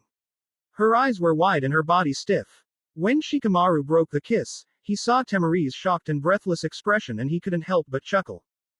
You need to know how to shut up, you know that. Shikamaru stated as he kept his eye connected with hers. She blushed before settling on a glare. Troublesome, what now? He said as he was pushed off her and his back was on the desk. He looked up only to see Tamari jump over him, holding his wrists down and straddling his waist. He blushed a dark shade red as did Tamari, though that didn't stop her from straddling him. I'm not going to be the Uke. She shouted and Shikamaru smirked, confusing her. There's no way I'm going to let you take over. Before Tamari could reply, Shikamaru gave her another sensual kiss, deterring her enough so Shikamaru was able to roll them over and have him over her, holding her wrist down. When they parted, she snapped out of her blissful trance and noticed the way they were. She growled but Shikamaru ignored her as he attacked her neck with feather-like kisses. She resisted to moan in pleasure she was getting from them, not wanting to be the Uke. Shikamaru smirked at her resilience and his kisses started to travel lower until they were on her collarbone. The sense she got from it was almost too much for her and she let out a small moan, earning a chuckle from Shikamaru. He, however, refused to give her room to talk as he started to travel even lower down to the valley in her cleavage. She blushed and ran her hand through his brown hair as he relentlessly attacked the top of her breasts. She wrapped her legs around his waist as he continued his assault. Things were starting to get hot. Gaara sighed as he walked up the steps of the cage tower. It was night and he had just dropped Matsuri off at her house since he didn't want to leave her wandering the streets of Suna alone. As he neared the office, he heard the sounds of something thumping, or at least banging against something. Tamari. He heard the pineapple-haired boy yell. Gaara opened the door leading the cage's office and saw Shikamaru in the lotus position while he waited for Tamari to make her move who sat on the cage's desk. Oh Gaara, how are you? Tamari asked with a smile as Gaara looked around. What was that banging sound? Gaara asked in his deadpan tone, which sounded about 10 times more tired than usual. She pointed to the corner and Gaara saw his older brother's unconscious form. The idiot said something that pissed me off. She stated and Gaara rubbed his temples. That's what she always says. It's late, shouldn't you two be asleep or something? Gaara asked. Shikamaru rubbed the back of his neck with his left hand and shrugged while Tamari stifled a yawn. We were waiting for you Gaara. Shikamaru looked at her oddly before seeing her throw the scroll from Konoha at Gaara. Here, this came for you. Gaara opened the scroll and a second later, he closed it up before walking over to the desk. Wait a minute, you mean your brother is the cage? Shikamaru asked and Tamari nodded. Why didn't anyone tell us? He asked. No one asked and besides, this is more like a trail. This village still hates me for the demon in me so they don't know about it yet. So please refrain from telling others unless completely necessary. Am I understood? Gaara said and Shikamaru nodded a moment later. Good, now you may go, I'll have a look at the scroll tomorrow. You're not going to read it now? Shikamaru asked and Gaara shook his head. There is something else of greater importance that needs my attention at the moment. Like I said, I'll take a look at it tomorrow. Shikamaru nodded and left the room, heading for the hotel his team was reserved. Tamari sighed as she sat down on the chair in front of the desk and propped her feet above the desk. So what's so important that it needs your attention right away? Tamari asked as Gaara looked at her tiredly. Sleep. He answered before he slammed his head against the desk and fell asleep. Tamari gasped and went to check on him and found that he really was asleep. She shook her head and decided to go to sleep in her own home. Good night guys, she said as she turned out the lights in the room and closed the door. Naruto sat on the roof of the hotel they were currently staying, sitting in the lotus positing and with his eyes closed. After Shikamaru returned from where he was all day, Naruto snuck out and sat on the roof, leaving his team behind. He was currently training with Kyuubi in his mind while his outer boy was tense and unmoving. Naruto practiced the hand signs Kyuubi was showing him and then felt another presence watching him from the outside. So you sense it too? Kyuubi stated more than asked and Naruto nodded. It's been following us ever since we left Konoha. He said. I've noticed that as well. It intrigues me that you didn't tell your cage about it. Kyuubi said and Naruto shook his head. I wanted to know who exactly it was after. At first, I thought it was after me since every time I was near Konoha's borders, it was right there but now, he's after me and Hinata-chan. Naruto told Kyuubi. And what's going to happen now? Kyuubi asked. Nothing. I'm not going to provoke it. Until it makes its first move, I'll just act like it's not there. Naruto said. Naruto was about to ask Kyuubi something when he felt himself being pushed out of his mindscape. In the outside world, Naruto snapped his eyes open and saw Gaara standing over him. He blinked multiple times and then rubbed his eyes. Oh Gaara, it's you. I'm guessing you're the reason I was pulled out of my mindscape. He asked and Gaara nodded. I thought you'd be asleep by now. Naruto said as he yawned. I was, but since I'm not used to sleeping, I usually only need 2 hours of sleep. I'm getting used to it little by little. Gaara said as he sat beside Naruto. Naruto leaned back and was staring up at the stars up above him. They stayed in silence, neither speaking a word, and they were perfectly fine with it. Naruto. You remember what you told me the day Jiraiya-sama fixed my seal? Gaara asked and Naruto's face contorted into one of contemplation. I wanna say yes, but I can't because I don't. He said. You told me, there's always someone out there to love, to trust. It just might be harder for some than for most. You also told me that the girl, Hinata, meant the world to you. Naruto nodded, urging Gaara to go on. So how did you know? That she was the girl for me. Gaara nodded. I can't really explain it. Naruto then chuckled and sheepishly rubbed the back of his head. Man, how many times was I asked this question? Okay, I got it. Hinata-chan once told me that love is when you cherish a certain person above everyone else. That every moment with the person is like heaven and the moments spent apart is like hell. You would even go so far as to die for that person. I guess it doesn't make that much sense unless you've actually been in love, but. Well, I feel this way for my brother and sister. Not the heaven and hell parts, but I cherish them above everyone else because they stuck by my side, even when I was nothing but a hollow shell. Gaara said. Well, that's a different kind of love, especially reserved for family. Naruto and Gaara looked back to see Hinata with her arms crossed. Hinata, what are you doing up? Naruto asked. Hinata walked over to where Naruto was and sat down in front of him. Naruto brought his arms around her waist and she leaned back, onto his chest and used it as a pillow. I couldn't sleep, something didn't feel right. She said and Naruto looked at her worriedly. What's wrong? You weren't there, she said and he chuckled. Hinata then looked at Gaara with a sympathetic smile. Love, Gaara, is a special emotion that is strongest when shared with another. Love isn't something you can buy or bribe, just an emotion Kami-sama gives you when she feels you have earned or deserved it. Hinata said. I'm still confused. Gaara said. I just want to know when you know you've found love. Love is like sunshine. It brings a golden glow to its beholder's face and a warm feeling all over their body. It awakens souls and opens eyes. And when it's over, it leaves billions of small memories called stars. To remind the world that it still exists. Naruto said and hugged Hinata tightly. Hinata held his head with her arm and giggled. You only know that because it was in that crystal heart. Hinata said and Naruto chuckled. Well, it doesn't matter, as long as Gaara gets what I mean. They both look up and see Gaara with a reflective look. They weren't sure if they got through to him, but they could only hope. What about a kiss? Gaara asked. What about it? Naruto asked. How do they, feel like? He asked, starting to get a little uncomfortable. Naruto and Hinata looked at each other before looking at him. It's like love, Gaara, hard to describe. Everyone turned back and was surprised to see Shikamaru, who yawned and sat down near the three.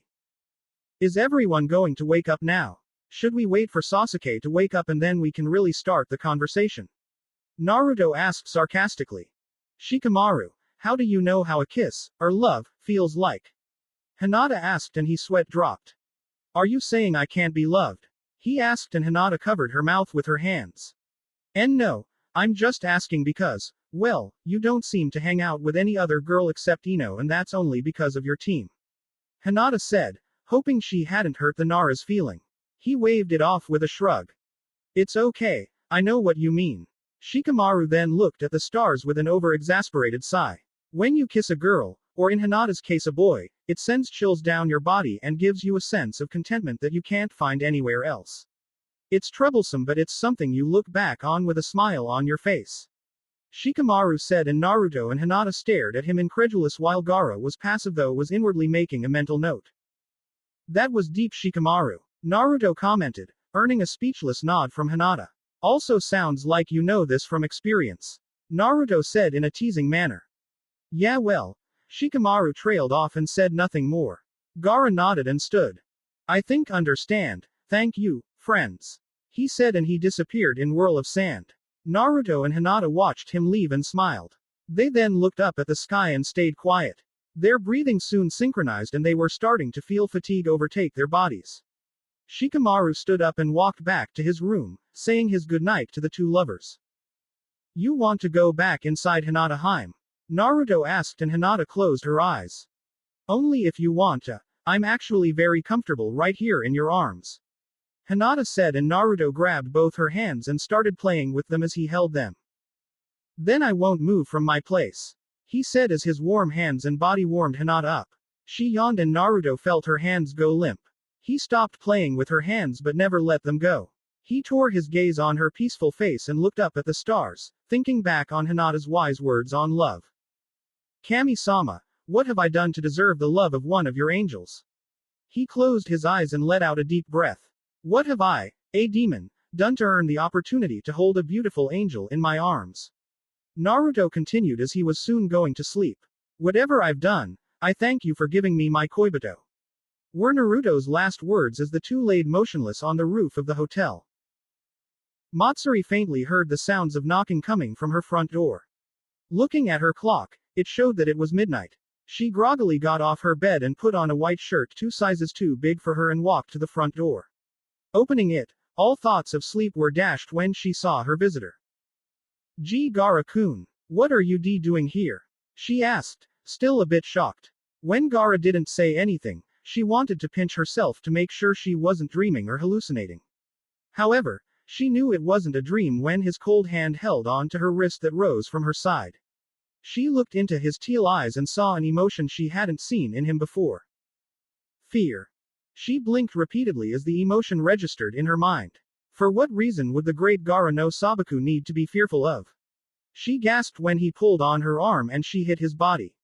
He kept his hand on her wrist while his free hand snaked its way to the small of her back. His eyes feared. They feared her. Matsuri was too busy and trapped in her thoughts to notice Gaara leaning his head towards her. It wasn't until his nose touched the tip of hers did she snap out of her thoughts and stared wide-eyed into Gaara's eyes. He was quiet, refusing to utter a word as to not ruin the quiet peace the night time brought with it. His lips seemed drawn to hers and vice versa. As soon as their lips touched, Matsuri felt a jolt of electricity run through her body and she tilted her head away.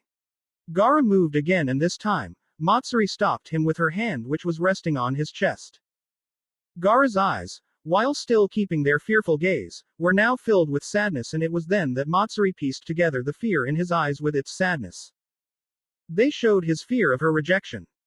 Gaara-kun, what are you doing?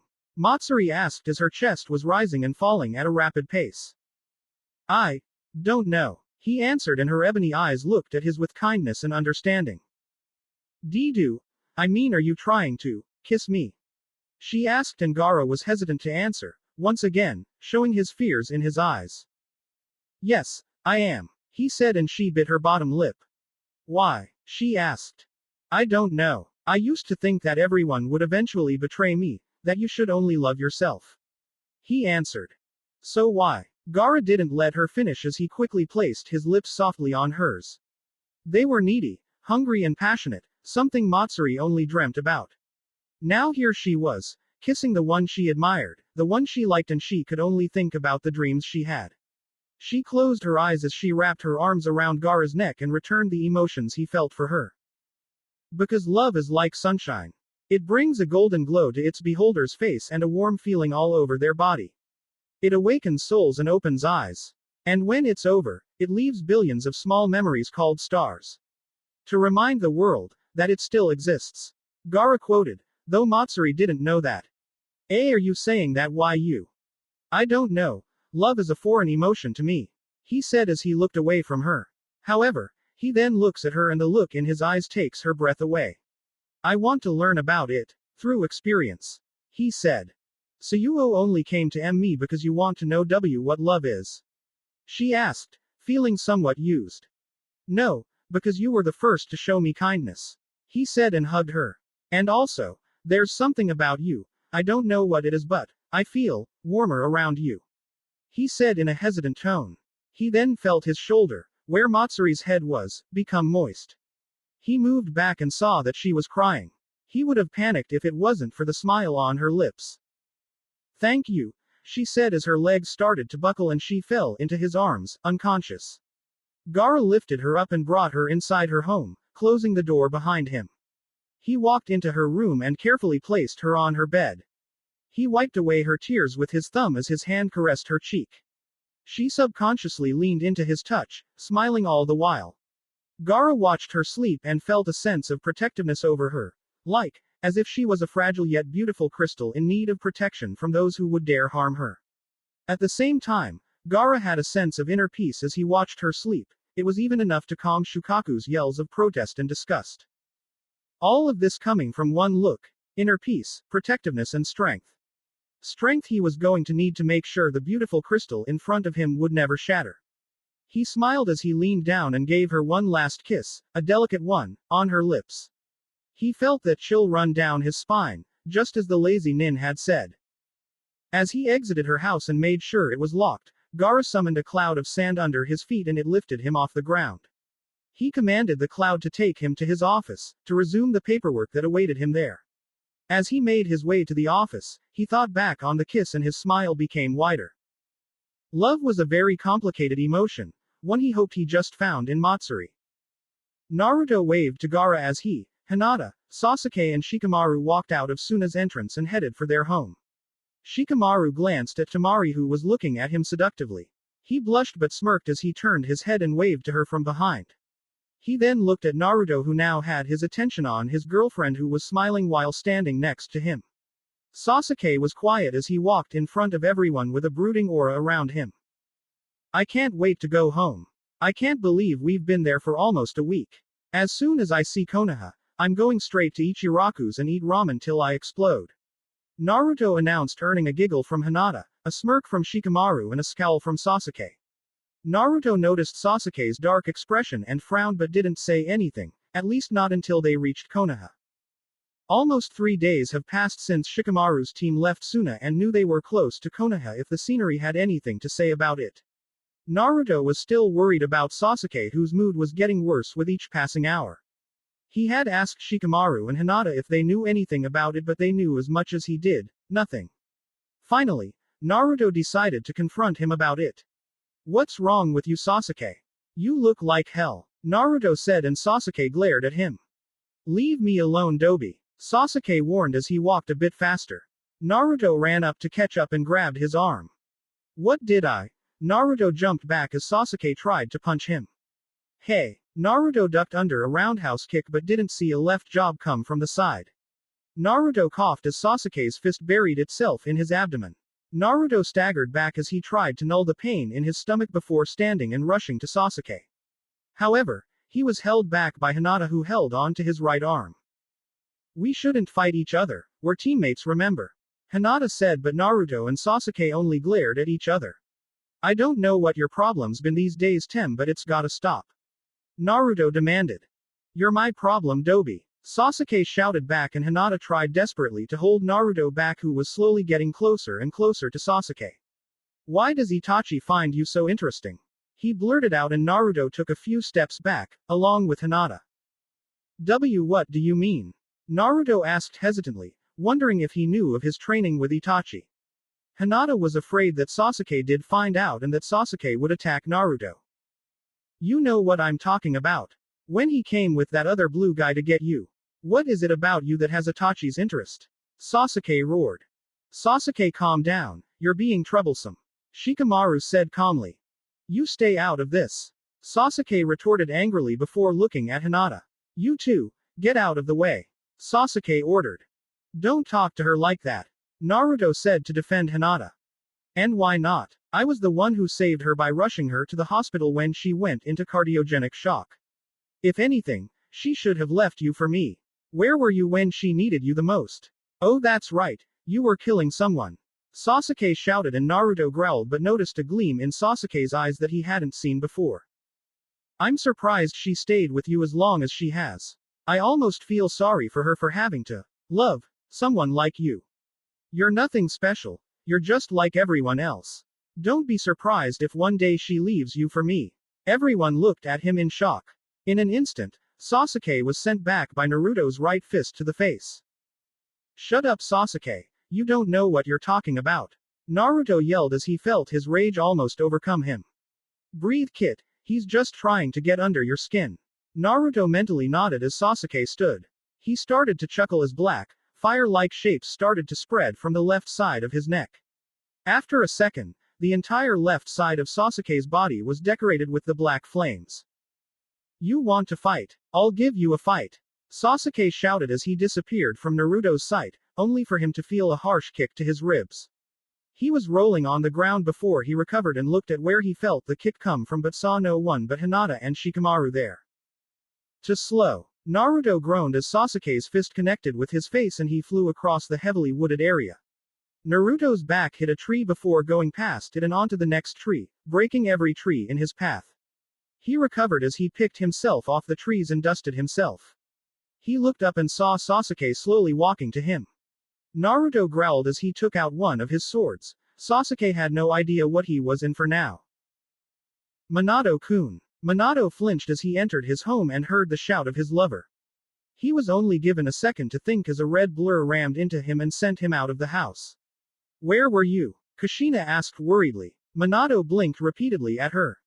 Working. He answered confusingly. Kushina hugged him tightly as she snuggled against his chest.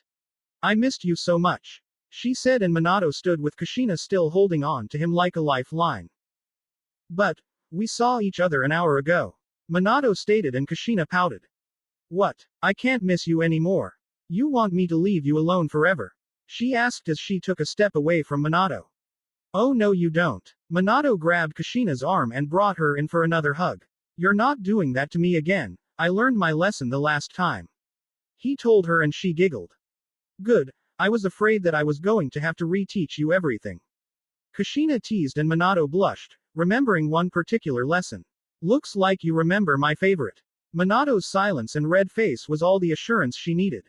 She sighed as her enjoyment wore off at the thought of their son still in Suna. What's wrong, Kushina-chan? Minato asked, noticing her sudden change in mood. I'm still worried about Naruto. He's been gone for almost a week now and I miss him too, she answered, letting herself be comforted by her lover. He picked her up bridal style and walked into his home.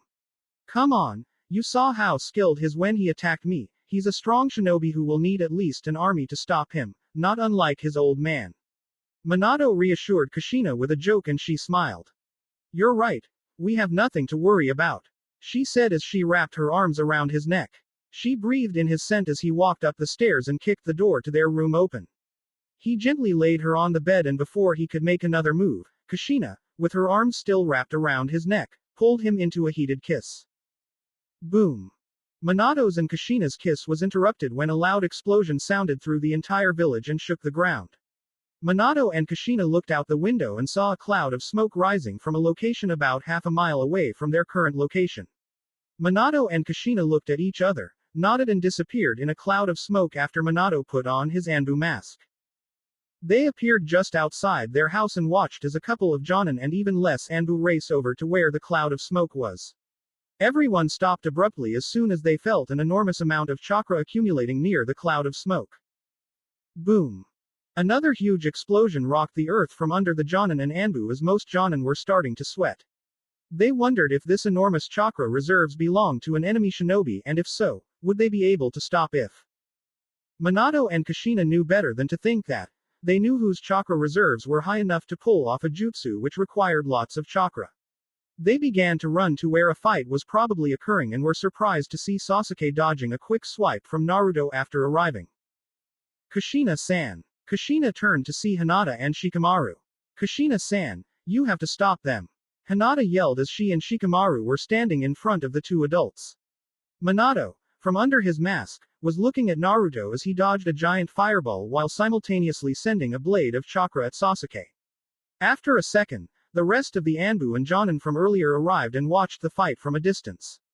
One Anbu made to intercept them, but Minato stopped him with his extended right arm. Let's let them get it out of their system first. We'll stop them when we have to, he ordered, and the other Anbu nodded their heads. Everyone's focus then turned to Sasuke and Naruto, who were now panting as they glared at each other. Well, Sasuke was panting and Naruto was getting his bruises and cuts healed by Kyuubi. Sasuke felt his hatred flare up as he noticed that Naruto wasn't even winded, at least not a lot that it was noticeable. His mind focused on hurting Naruto, maybe even killing him if he had to, just so he could know just how strong he was compared to Naruto. Without even thinking, Sasuke flashed through some hand signs before he gripped his left wrist with his right hand. The sounds of thousands of birds chirping were heard as Sasuke's left hand shined with electricity. Naruto cocked his right hand to the side after shaking his head and summoned chakra to his palm while making it spin. After a while, Sasuke and Naruto were only staring at each other, faintly taking note of shouts and bellows off in the side. That wasn't important to them now, they were going to settle this once and for all, they were going to find out who was the better shinobi. With an unofficial signal, both shinobi charged at each other with their attack waiting to be sprung. At a distance of 10 feet, Naruto and Sasuke threw their individual attack forward and waited for the impact, until Ninja Art. Toad Mouth Trap. Suddenly, something grabbed onto both shinobi's legs and grabbed onto Naruto's right wrist and Sasuke's left wrist. Composing himself, Naruto noticed that he was just a couple of inches away from Sasuke with his Rasengan aimed for Sasuke's heart. His eyes widened as realization struck in, he was about to seriously hurt Sasuke or even kill him. Sasuke also noticed that his left hand was inches away from Naruto's chest and cursed, he almost had him. Naruto looked around and saw that he was in the esophagus of a great, fire-breathing toad from Myobokuzen and some of the skin were wrapped around both their wrist. An Anbu appeared in between the two boys and was crouched down, his face directed at Naruto. A second Anbu appeared behind Sasuke and knocked him out with a chop to his neck.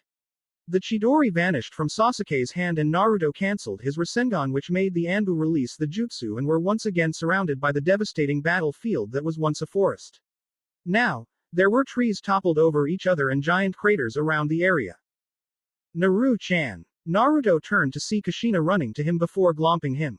Naruto groaned as his mother started to baby him, making sure he wasn't hurt before she hit him over the head. Ow, what was that for? Naruto asked only to shut up after catching his mother's glare. How can you do something so stupid, and to your teammate no less? She scolded and Naruto scoffed. Yeah right, what I did was not stupid, it was self-defense. I did continue the fight, only tried to survive it. Naruto said in his defense. Kushina just kept glaring until she sighed and rubbed her head. It doesn't matter Naru-chan, you could have killed Sasuke with your Rasengan. Kushina heard Sasuke scoff and faced him. He was sitting down on the ground as he rubbed his neck. It's true and you could have killed him with your Chidori, which reminds me, I still have a scarecrow to kill. Kushina said darkly and Minato, who was reporting to his team what happened in the toad's esophagus, shivered in fear for his former student. Kushina then grabbed Naruto's and Sasuke's ears and pulled them to her side. And if I find out that both of you pull this stunt again then you'll hear from me, got that? She asked sweetly and both boys nervously nodded. Good. She let both of them go and headed back to her home, still tired from completing her 2-day mission. Minato disappeared from the crowd and walked back with Kushina. Naruto and Sasuke glared at each other, knowing their fight was far from done. Naruto was the first to break the eye contact and went to Hinata, who was being interrogated by an Anbu. She'll finish this later. Right now, we gotta go get debriefed by Tsunade-sama. Naruto said as he grabbed Hinata's hand and intertwined their fingers. The Anbu seemed to be glaring at Naruto, he wasn't so sure, but he honestly didn't care. The Anbu didn't answer right away, but Naruto didn't wait for him to answer as he pulled Hinata and walked over to Shikamaru, who was already walking on the trail heading to Konoha. The other Anbu and Jonin started to disperse as Sasuke didn't move from his spot. His Sharingan, which was active at the time of the attack, noticed that Naruto's hand was closer to his chest than his own hand, meaning he would have won the fight. Sasuke scowled at this insight and his hand was surrounded with lightning. He let out a frustrated roar as he slammed his left hand into the ground, letting out his frustrations in one go. After the dust cleared, Sasuke dug his hand out of the ground and stared at his hand. He was still weak, why? Sasuke heard a dark chuckle as he continued to stare at his hand. So, I see you realize that you would have lost. At this, Sasuke's scowl deepened as he turned and saw 4 other shinobi. The one on the far right had pink hair and bandages wrapped around her head. It was obvious she was a girl. The one to her left was a giant man with orange hair that was separated into 3 parts, the middle in the form of a mohawk. The one to the left of him was a man with silver hair and had what looked like a rosary on his neck. The last one was truly unique as he had 6 arms and had his hair up like Shikamaru. Pathetic. The one with 6 arms, who was also the one who spoke earlier, mocked. And we thought you were the top of the game, but it looks like it's actually the blonde brat. Who the hell are you? Sasuke barked and the 4 laughed. The sound 4. East Gate's Kitamaru, said the 6-armed guy. South's Gate Jirobo, the giant guy said. West Gate's Saken, said the silver-haired guy. North Gate's Tayuya, the pink-haired girl said.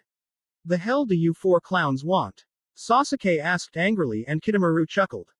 Looks like someone can bark but can he bite? Remember kid, the weakest one in the game always goes down first. He continued and at this Sasuke activated his Sharingan and ran at the guy. Before he reached though, Tayuya appeared in front of him and was playing a tune. Sasuke noticed that she was placing a genjutsu on him, however because of his Sharingan, Sasuke was able to avoid it and sent a kick to her stomach. Not expecting this, Tayuya was thrown back and was caught by Kitamaru. Sasuke ducked as Saken tried to punch his face and kicked him in the chest, sending Saken back. Sasuke jumped over Jirobo who tried to knock him out with a shot to the back of the head and placed his hand between the hole in the purple belt they each wore. Sasuke intercepted Kitamaru's punch and held onto it as he turned and tossed both of them to the other 2 who were still recovering from his kicks. They looked up in time to see their 2 other teammates crash into them. A cloud of dust rose from the ground and when it dispersed, Sasuke saw 4 logs in place of the other 4 shinobi. Sasuke brought his right arm up and blocked a roundhouse kick from Saken. He reached into his pouch, took out some wire and wrapped it around the guy's leg. Saken separated but before he could go anywhere, Sasuke tied his leg to a fallen tree and tried to kick his face. Saken blocked it and grabbed onto it, causing Sasuke to smile before he jumped and sent a punch to his face but was blocked again.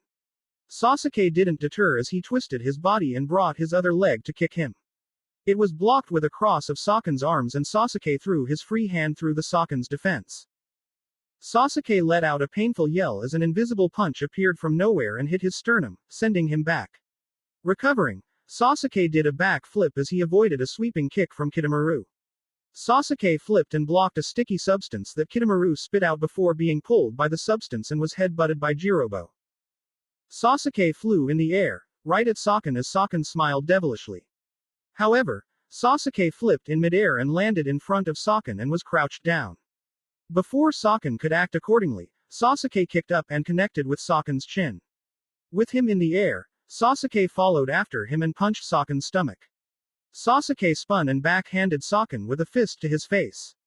Sasuke punched Saken's stomach one last time before delivering an axe kick to Saken's chest just as they touched the ground. Sasuke's vision was blurred as the dust consumed his sight but felt someone grab onto his heel and raise him above the ground. When the smoke cleared, he was shocked to see Saken smugly looking at him as he held onto his heel. Every attack hit, so how's he still standing like nothing happened? Am I that weak? Sasuke thought furiously. I know someone how had more experience than you. How pitiful, how could Orochimaru-sama want someone as weak as you? Saken said. If you stay in that shitty village, you'll only get a bit stronger but never as strong as us. Tayuya added. But if you come with us, Orochimaru will make you stronger, stronger than you can imagine. Sasuke scowled as his curse mark started to act funny and he felt pain in his neck. Saken dropped him as the sound 4 surrounded him. It's you choice, come with us, or die right now. Kitamaru said and Sasuke scowled. So, you said I can attain strength beyond my imagination? Sasuke asked and the sound 4 smirked. Yes, but there is one thing you have to do before we take you back. Saken said and Sasuke watched as the 4 started to laugh. Naruto grumbled under his mask as he sat on top of the log Hinata was practicing her Juken strikes on. Can you believe him Hinata-chan, saying you should go with him? Ha! Naruto ranted as Hinata nodded her head. Please, you're mine. Hinata stopped and looked up at him with a look that yelled, wanna repeat that? Naruto sweat dropped and chuckled nervously.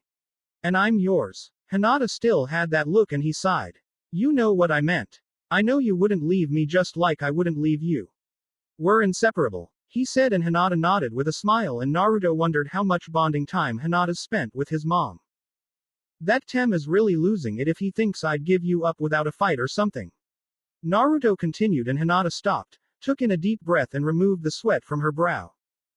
Calm down Naruto-kun. I might not have liked what he said but he's still part of Team 7. Let's just cool down before we do something we'll regret. Hinata suggested and Naruto jumped off the vertical log, landing next to Hinata. Yeah, okay, but I'm still a better choice than the Tem, right? He asked and Hinata decided to mess with him. Well, Hinata-chan. Naruto saw the smile on her face and he chuckled. I guess I'm going to have to prove to you I'm better than the Tem, Is that it? Hinata looked back at him and he hugged her from behind. I bet the Tem can't hug you like this, not like I can. Naruto said and Hinata leaned back into his arms. He can't kiss your neck. Naruto placed light kisses on Hinata's neck causing her to giggle and blush a little. Like I can. Naruto then spun her around, making her face him and catching her off guard. He smirked at her surprised look and brought his mask down to kiss her on the lips. She closed her eyes a second later and his lips curved upward. He broke the kiss and chuckled at seeing her pout. Sasuke can't kiss like I can. Naruto said and Hinata blushed. He hugged her and put his forehead against hers. And I'm sure as hell that he can't love you like I do. Look into my eyes and tell me I'm lying. He told her and her lavender eyes stared into his eyes and saw the truth. I can't say you're lying. She said and Naruto smiled. That's because I'm not. Now come, I'm taking you out tonight. He grabbed her hand and they walked hand in hand through Konoha. Where are we going? Hinata asked and Naruto smirked. To eat but we gotta look our best. Naruto said and Hinata smiled, giggling as he began to run. What do you want? Naruto chuckled and smiled nervously as Neji stared at him in disbelief. After bringing her home, Naruto waited for Hinata to get ready. However, he remembered that he didn't exactly have nice clothes and the nearest person who probably did was Neji, unfortunately. I said, well, if I can borrow a fancy outfit of yours. You know, something you use when you take Tenten out. Neji blushed, crossed his arms and muttered out denials. Come on. Just this once. Naruto whined. Neji sighed. Okay, but I better get it back in the same condition I got it in. Got it Uzumaki. Naruto stood at attention and saluted Neji. Yes sir. Naruto shouted and Neji led him to his room. You can be such a child sometimes. Neji commented and Naruto scowled. Yeah, the same child that beat you up, twice. Neji stopped and looked at him. Care to repeat that? Naruto flinched and waved his hands in front of him. No, I'm fine. I didn't say anything. Neji continued walking and Naruto slumped his back as he followed, mumbling about uptight Hyugas and how it was possible that Hinata was from said clan. Walking into his room, Naruto stared at awe. It was the most organized room he had ever seen. With a bed that looked like he could jump on it and immediately be thrown through the roof. There was a desk with a chair and some other of his personal possession. Naruto nodded his head as Neji searched his closet. This was exactly how he pictured his room. Liso owes me 25 ryos. Naruto mumbled and Neji tossed him a long, dark blue kimono with a light blue obi. Naruto looked at it and saw the yin-yang symbol embedded on the back. This is it? Naruto asked and Neji nodded. It's the smallest kimono I have and even then, I think it'll be a little too big for you. Naruto's vein on his forehead popped up and Naruto glared at the Hyuga. You calling me short? Naruto yelled and Neji smirked. Not in so many words. Naruto looked away. If you weren't lending me your shirt, I'd definitely kick your ass, again. Naruto said and Neji's smirk disappeared. Ha ha, no more smartass remarks huh? Naruto asked as he walked into the hallway, only to bump into something. Ow. Naruto rubbed his head and looked up, only to let out a quiet yell of surprise when he was face to face with the Hyuga clan's clan head. Hyuga-sama I. Uzumaki.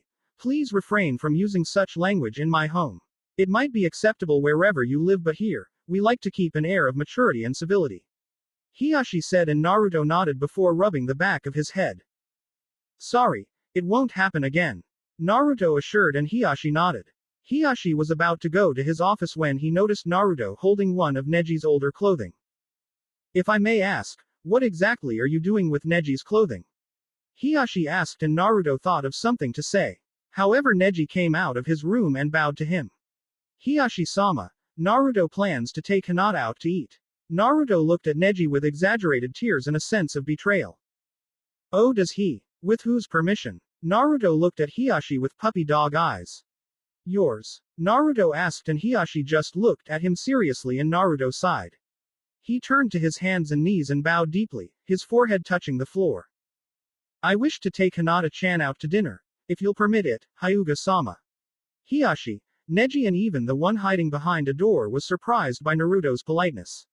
With the slightest of movements, Hiyashi's lips curved upward before he walked away. You have my permission. Just be sure to bring her home at an appropriate time, he said, and Naruto smirked as he stood. He looked at Neji with a cheeky grin.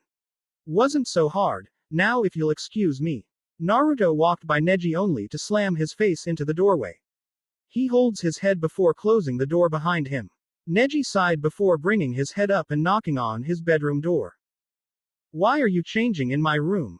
Go to the bathroom, Neji said and growled when Naruto started whistling loudly. Neji turned around at hearing giggling, but his mind shut off at seeing who it was. Hi, Hinata-sama. Naruto looked at himself in the mirror and smirked. He didn't look too bad if he didn't say so himself. He walked to the door, unlocked it and opened it. Yo! He stopped whatever he was going to say when he saw Hinata talking to Neji. She was wearing a beautiful lilac kimono with occasional images of sakura petals. She had a white obi and was wearing open-toed sandals. Her hair didn't look much different and she barely put any makeup, but she did had a little blush on her cheeks. When her eyes connected to his, her dark was darkened. The way he was looking at her made her feel like she was some sort of goddess, which wasn't necessarily a bad thing. Hello, Naruto-kun. Naruto babbled a greeting, but it ultimately sounded like he was only 2 years old. She giggled and grabbed his left hand. Come on, silly. Naruto smiled as he let Hinata drag him out of her house and into the sidewalk. She stopped and faced Naruto, who finally composed himself. So, where are we going? Hinata asked, and Naruto grabbed her hand, intertwined their fingers, and he started walking. To the Calm Leaf. Naruto answered, and Hinata's eyes widened. See, Calm Leaf. But that's the most expensive restaurant in Konoha. Hinata stated, and Naruto nodded his head. And the fanciest? Nothing's too good for my girl. Naruto said and chuckled, looking in front and away from Hinata. It doesn't hurt that the owner still owes my mom a favor, he thought, but decided that that little piece of information was too trivial to say aloud. Hinata could only stare at the back of Naruto's head as she smiled and thanked Kami for letting her find happiness in her Naruto. When Naruto stopped walking, she wondered what made him stop. What's wrong, Naruto-kun? She noticed him staring intently at the forest to their left. He shook his head and looked at her seriously before leaning next to her left ear. Hinata, use your Byakugan and tell me what's over there, Naruto said, whispering to Hinata's ear. She nodded and inconspicuously activated her Byakugan. She gasped and turned her back to the forest. Naruto-kun, Sasuke's out there and he has. Yeah, I thought that was what he had. Hinata, I want you to go tell Ba-chan about this while I try to stop him, Naruto said as he turned to the forest and summoned up his chakra to surround the area. Come out, Sasuke, I know you're there. Naruto cursed when he saw something run away from him. Damn it, Tem. Naruto ran after him, intent on getting what belongs to Konoha back. Naruto-kun, wait. Naruto continued on, and Hinata decided to listen to him and headed for the Hokage's tower. Hinata barged into the Hokage's office but was surprised when she saw no one there, the lights off and the blinds closed. Hinata turned around but immediately bumped into Shizune, who looked down at Hinata. Hinata, what are? No time to explain, Shizune-san. Sasuke, Hinata started, but Shizune passed her and into the empty office.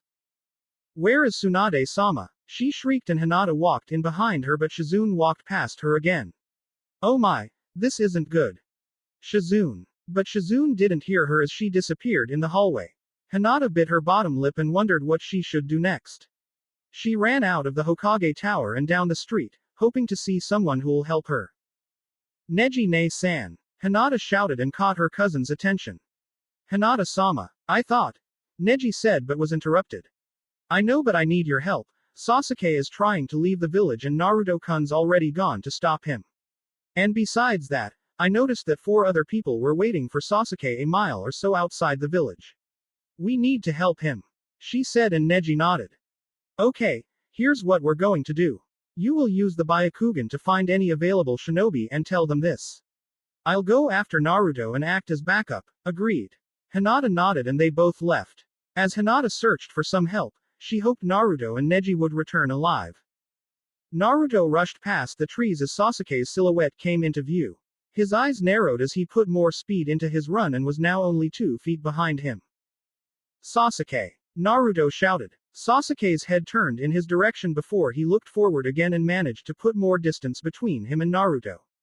With a cry of anger, Naruto sent chakra bursting out of the soles of his feet, sending him to the sky and just above Sasuke. Taking in a deep breath, Naruto reared his fist back and let out a feral growl. Sasuke looked up and was punched in the face by Naruto, sending him crashing in the ground and leaving a trail as his body was mercilessly dragged against the ground by his momentum. Naruto was too preoccupied with Sasuke that he didn't notice the thing Sasuke was holding dropped to the ground and rolled under a tree. Naruto landed a few feet away from Sasuke with a soundless thump and waited for him to stand. Struggling, Sasuke stood and chuckled while wiping the blood from his mouth with the back of his hand. You actually hit me, Sasuke stated, and Naruto snarled at him. I'll do more than that if you keep running from me. Where the hell do you think you're going with the scroll of sealing? Naruto asked and Sasuke chuckled. I'm going to take it to Orochimaru, where he'll take me in and make me even stronger than I am now. Sasuke told Naruto, with a smile that made Naruto wonder about how stable Sasuke's mind was at the moment. That's not going to happen. Not while I'm alive and breathing. Naruto said as he took out one of his swords from inside the kimono. Sasuke chuckled as he took out a kunai. Guess we'll have to do something about that then. Naruto tensed when 4 new figures appeared behind Sasuke. I can handle him. Sasuke roared at the sound 4. I'm sure, but we have to do something to you before you can come with us. Here, Sakin said before tossing Sasuke a black pill. Eat it and then leave the rest to us. Sasuke stared at the pill before growling and eating it. The sound 4 smiled and Naruto scowled. This would get complicated for Naruto. Hinata panted as she stood in front of a house of someone she knew would be of some help. Knocking on the door, she was glad that the person who she was looking for was the one who answered the door. Hinata, what are you doing here?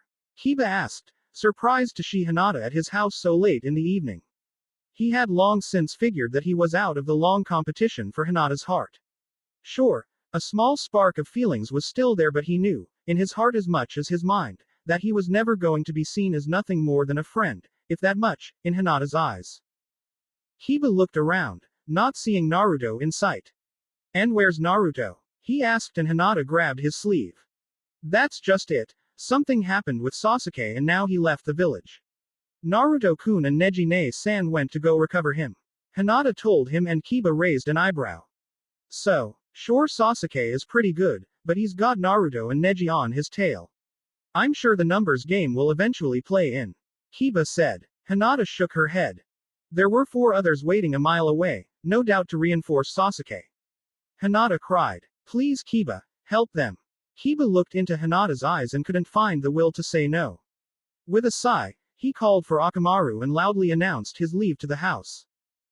Once outside, Kiba followed Hinata as she activated her Byakugan. He was silent for all but a minute before he sighed again. So, what do you want me to do? Kiba asked, and Hinata turned to him.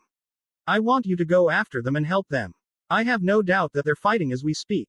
Hinata said, and Kiba nodded. However, before he left, Kiba looked at his hands. Hinata blinked at his hesitation and Akamaru yipped at him, seeming to urge him on, to say the thing on his mind. Listen Hinata, it's probably obvious by now, but I've had a crush on you since the academy. Hinata's puzzled look cleared into one of sadness. Oh Kiba. She was going to say something but wasn't given the chance as Kiba raised his hand to stop her. No, let me finish, I have a little more to say. Kiba took in a deep breath. I've tried so hard to get your attention, from being a jerk to others just so you'd notice me to trying to outdo and even hating the one you loved. Hinata nodded, letting him know that she was listening. It's hard to explain, but I guess just because you were different, in a good way, from the other girls, I felt that you were right for me. I still think you are, he continued, but it's obvious that I'm not right for you, I see it now. It's taken me some time, but, I know now that I can never be nothing more than a comrade to you. Hiba stated with a sigh. I accept this, but I just wanted to let you know. Hiba said, and Hinata closed her eyes and nodded. Hiba looked up and saw Hinata smiling at him. I'm flattered, really, I am, but it's as you said, I belong in Naruto and he to me. Nothing in this world can change that. Hiba's mood fell at her words. It felt like her words transformed into knives and stabbed his heart. Still, just because I don't reciprocate your feelings, doesn't mean you should give up on love. Hiba looked up at her with a look that said, I think I should. I'm serious. In this world, I'm sure there's a lucky girl out there waiting to meet and eventually fall in love with you. Hinata stated with conviction. For now, you have to be patient and wait for this girl to enter your life. Hiba saw no deception in her eyes and sighed. I guess I have no choice but to wait. Hiba closed his eyes and hung his head. He was surprised, however, when he felt Hinata kiss his cheek. He looked up in surprise. Thank you for helping me, she said before running off. Hiba watched her leave and sighed. He hadn't felt a thing from the kiss. No heartbeat as fast as a flying kunai, no fireworks, nothing. He guessed he really was over Hinata, and if what she said was true, he still had a chance at love. As long as he survived what he was about to get himself into. Naruto stared with hatred at the biggest of the Sound Four, Jirobo. The others have taken Sasuke with them just after giving Jirobo instructions to not only keep Naruto busy, but also kill him. Naruto knew he could easily outmatch this joker with a simple move. However, he wanted to conserve as much chakra as he could to beat some common sense into Sasuke. Sweat traveled down the brow of Jirobo as he mentally cursed at Naruto. He was too quick for most of his jutsus and he hasn't even broken a sweat yet. Jirobo wondered if he had to resort to using his first level of the curse mark. Naruto heard footsteps approaching, and when he turned, he was surprised to see Neji appear. Neji. Naruto wondered aloud and Neji smirked. I thought I told you to return my kimono in the same condition you received it. Neji said, and Naruto smirked as well. Not in so many words, and besides, the night isn't over yet. Naruto said, and Neji shook his head. Where's Sasuke? Neji asked. Naruto turned his eyes to Jirobo, who was watching Naruto's conversation with Neji. He's up ahead with 3 others, all at least mid-Chunin level. Naruto told him, his eyes studying Jirobo. Neji activated his Byakugan and also studied Jirobo, as well as looked for the other 3. I see them and Sasuke's in some barrel. Neji stated, and Naruto's eyes narrowed. Yeah, it happened just before they left. Those bastards drugged him and put him in some barrel. They kept Tubby here to keep me company while they ran off. Naruto said, angering Jirobo to the point that he charged at the 2 Konoha genin. Both jumped away from him as he slammed his hands on the ground, shaking it and causing debris to jump into the air. You go ahead, Naruto. Go catch up to them. Neji said as he landed next to Naruto. Naruto looked at him for a second before shaking his head. I need you and your Byakugan to come with me, so they don't get me by surprise. Neji shook his head. It wouldn't matter if they get away. Neji insisted. It wouldn't matter if they blow me up by some trap. Naruto retorted. It's not gonna matter once I'm done with you two. Jirobo said as he grabbed both Naruto's and Neji's necks. Neji reacted quickly as he activated his rotation, freeing himself. Naruto chuckled as he replaced himself with a log with an explosive note attached to it. Jirobo quickly let go of Neji but failed to notice the new item taking Naruto's place, and it exploded in his hand. He reared his hand back and cursed loudly. How about I just distract him with shadow clones long enough for Hinata's reinforcement to arrive? Neji thought it over and nodded. Naruto smirked mischievously. Time to go to work. Multi-shadow clone jutsu. Naruto shouted as he made a hand sign and the entire clearing was enveloped in smoke. Jirobo activated his first level curse seal as he waited for the smoke to clear. He was surprised to see more than 20 Narutos surrounding him. Damn it! He cursed as he ran into the crowd of Narutos. Come on, we can still catch up to them if we go now. Neji said, his Byakugan active. Naruto nodded and they left, both hoping to survive this event by the time this is over. He did what? Shikamaru asked in disbelief. He ran off and I need your help. Hinata said. And yours too, Choji. Choji nodded and Shikamaru looked at the ground. You know this is going to be troublesome, right? Shikamaru said and Hinata nodded. Fine, let's get this over with. Shikamaru said. Not without me, you guys won't. Lee jumped down from somewhere and surprised Hinata. Oh Lee, you scared me. Hinata said and Lee chuckled as he continued to crouch from his landing. So, you wanna come to you? Shikamaru asked and Lee nodded. I guess the more we have, the better. We better go now, we're wasting time. Later. Asterisk. What's that? Shikamaru asked as he heard grunting and punches landing on flesh. Sounds like a fight. Lee answered energetically. Come on. Hinata said as she and the others moved closer. They were surprised to see only 3 Narutos fighting a stranger. Naruto-kun. Jirobo and the 3 Narutos stopped their fighting to look at Hinata who was standing on the edge of the clearing with Shikamaru, Choji and Lee. More roaches. Jirobo taunted. No, not roaches, more like meals. Like hell they are. One of the Narutos shouted as he snuck up behind Jirobo and almost cut his head off his shoulders only for Jirobo to duck, turn, grab the Naruto by his neck and slam him into the ground. Naruto-kun. Hinata shouted and was about to go help him when Shikamaru stopped her.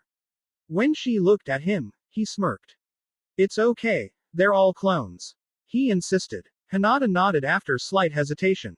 By my guess, Naruto must have kept this guy busy by using his clones to attack him.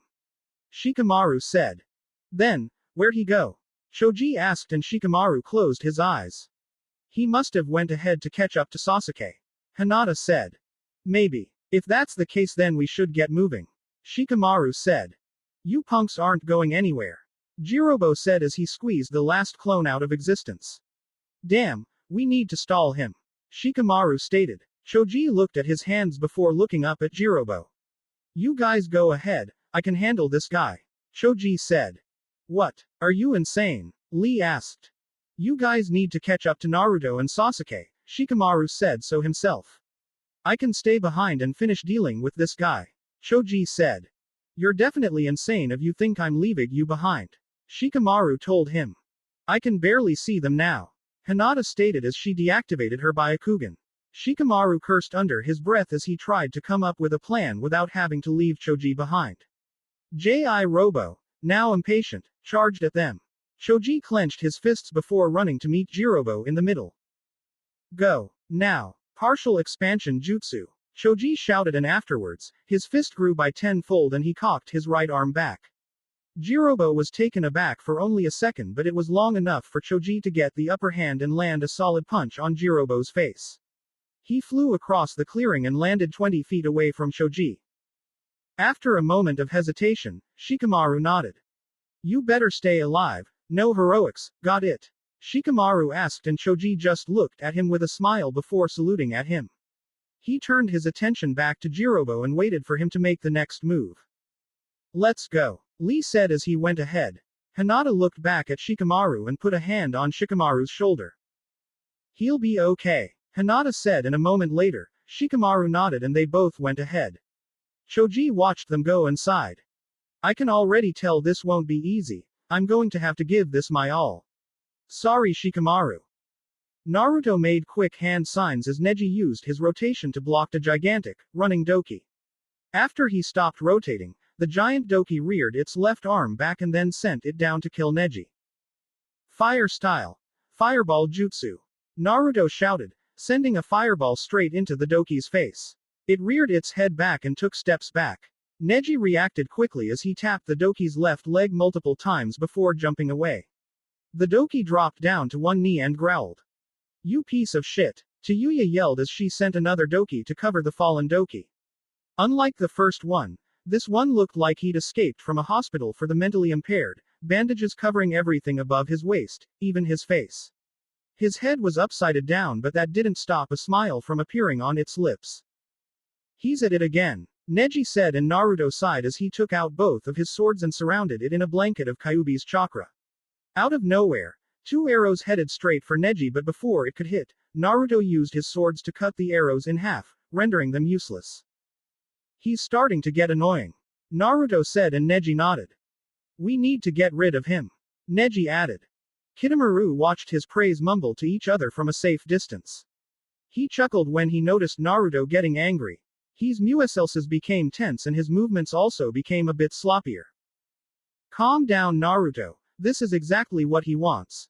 Naruto took in a deep breath as Neji's Byakugan eyes scanned the area. Naruto, I have a plan. Just follow my lead.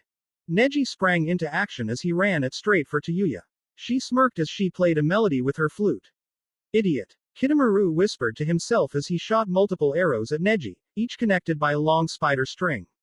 Naruto cursed as he continued to pump Kyuubi's chakra into his swords and deflected the arrows.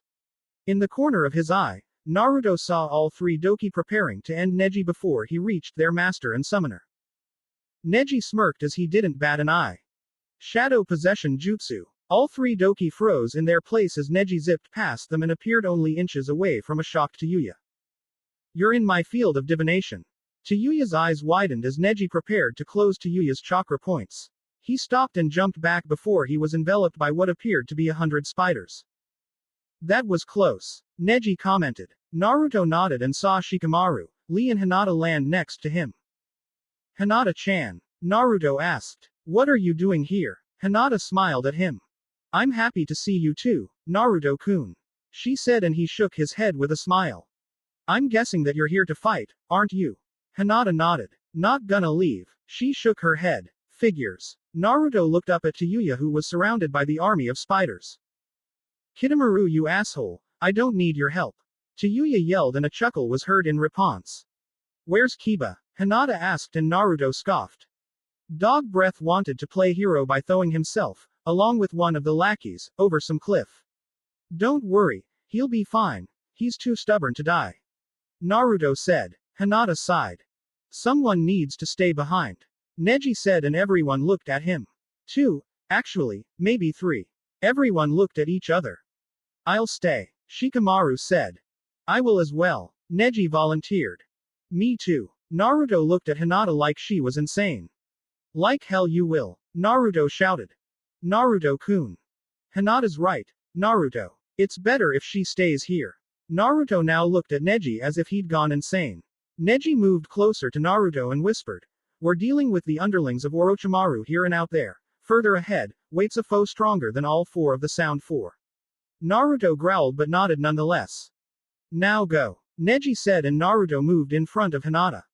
Be safe. Come back alive. Naruto said and Hinata laughed.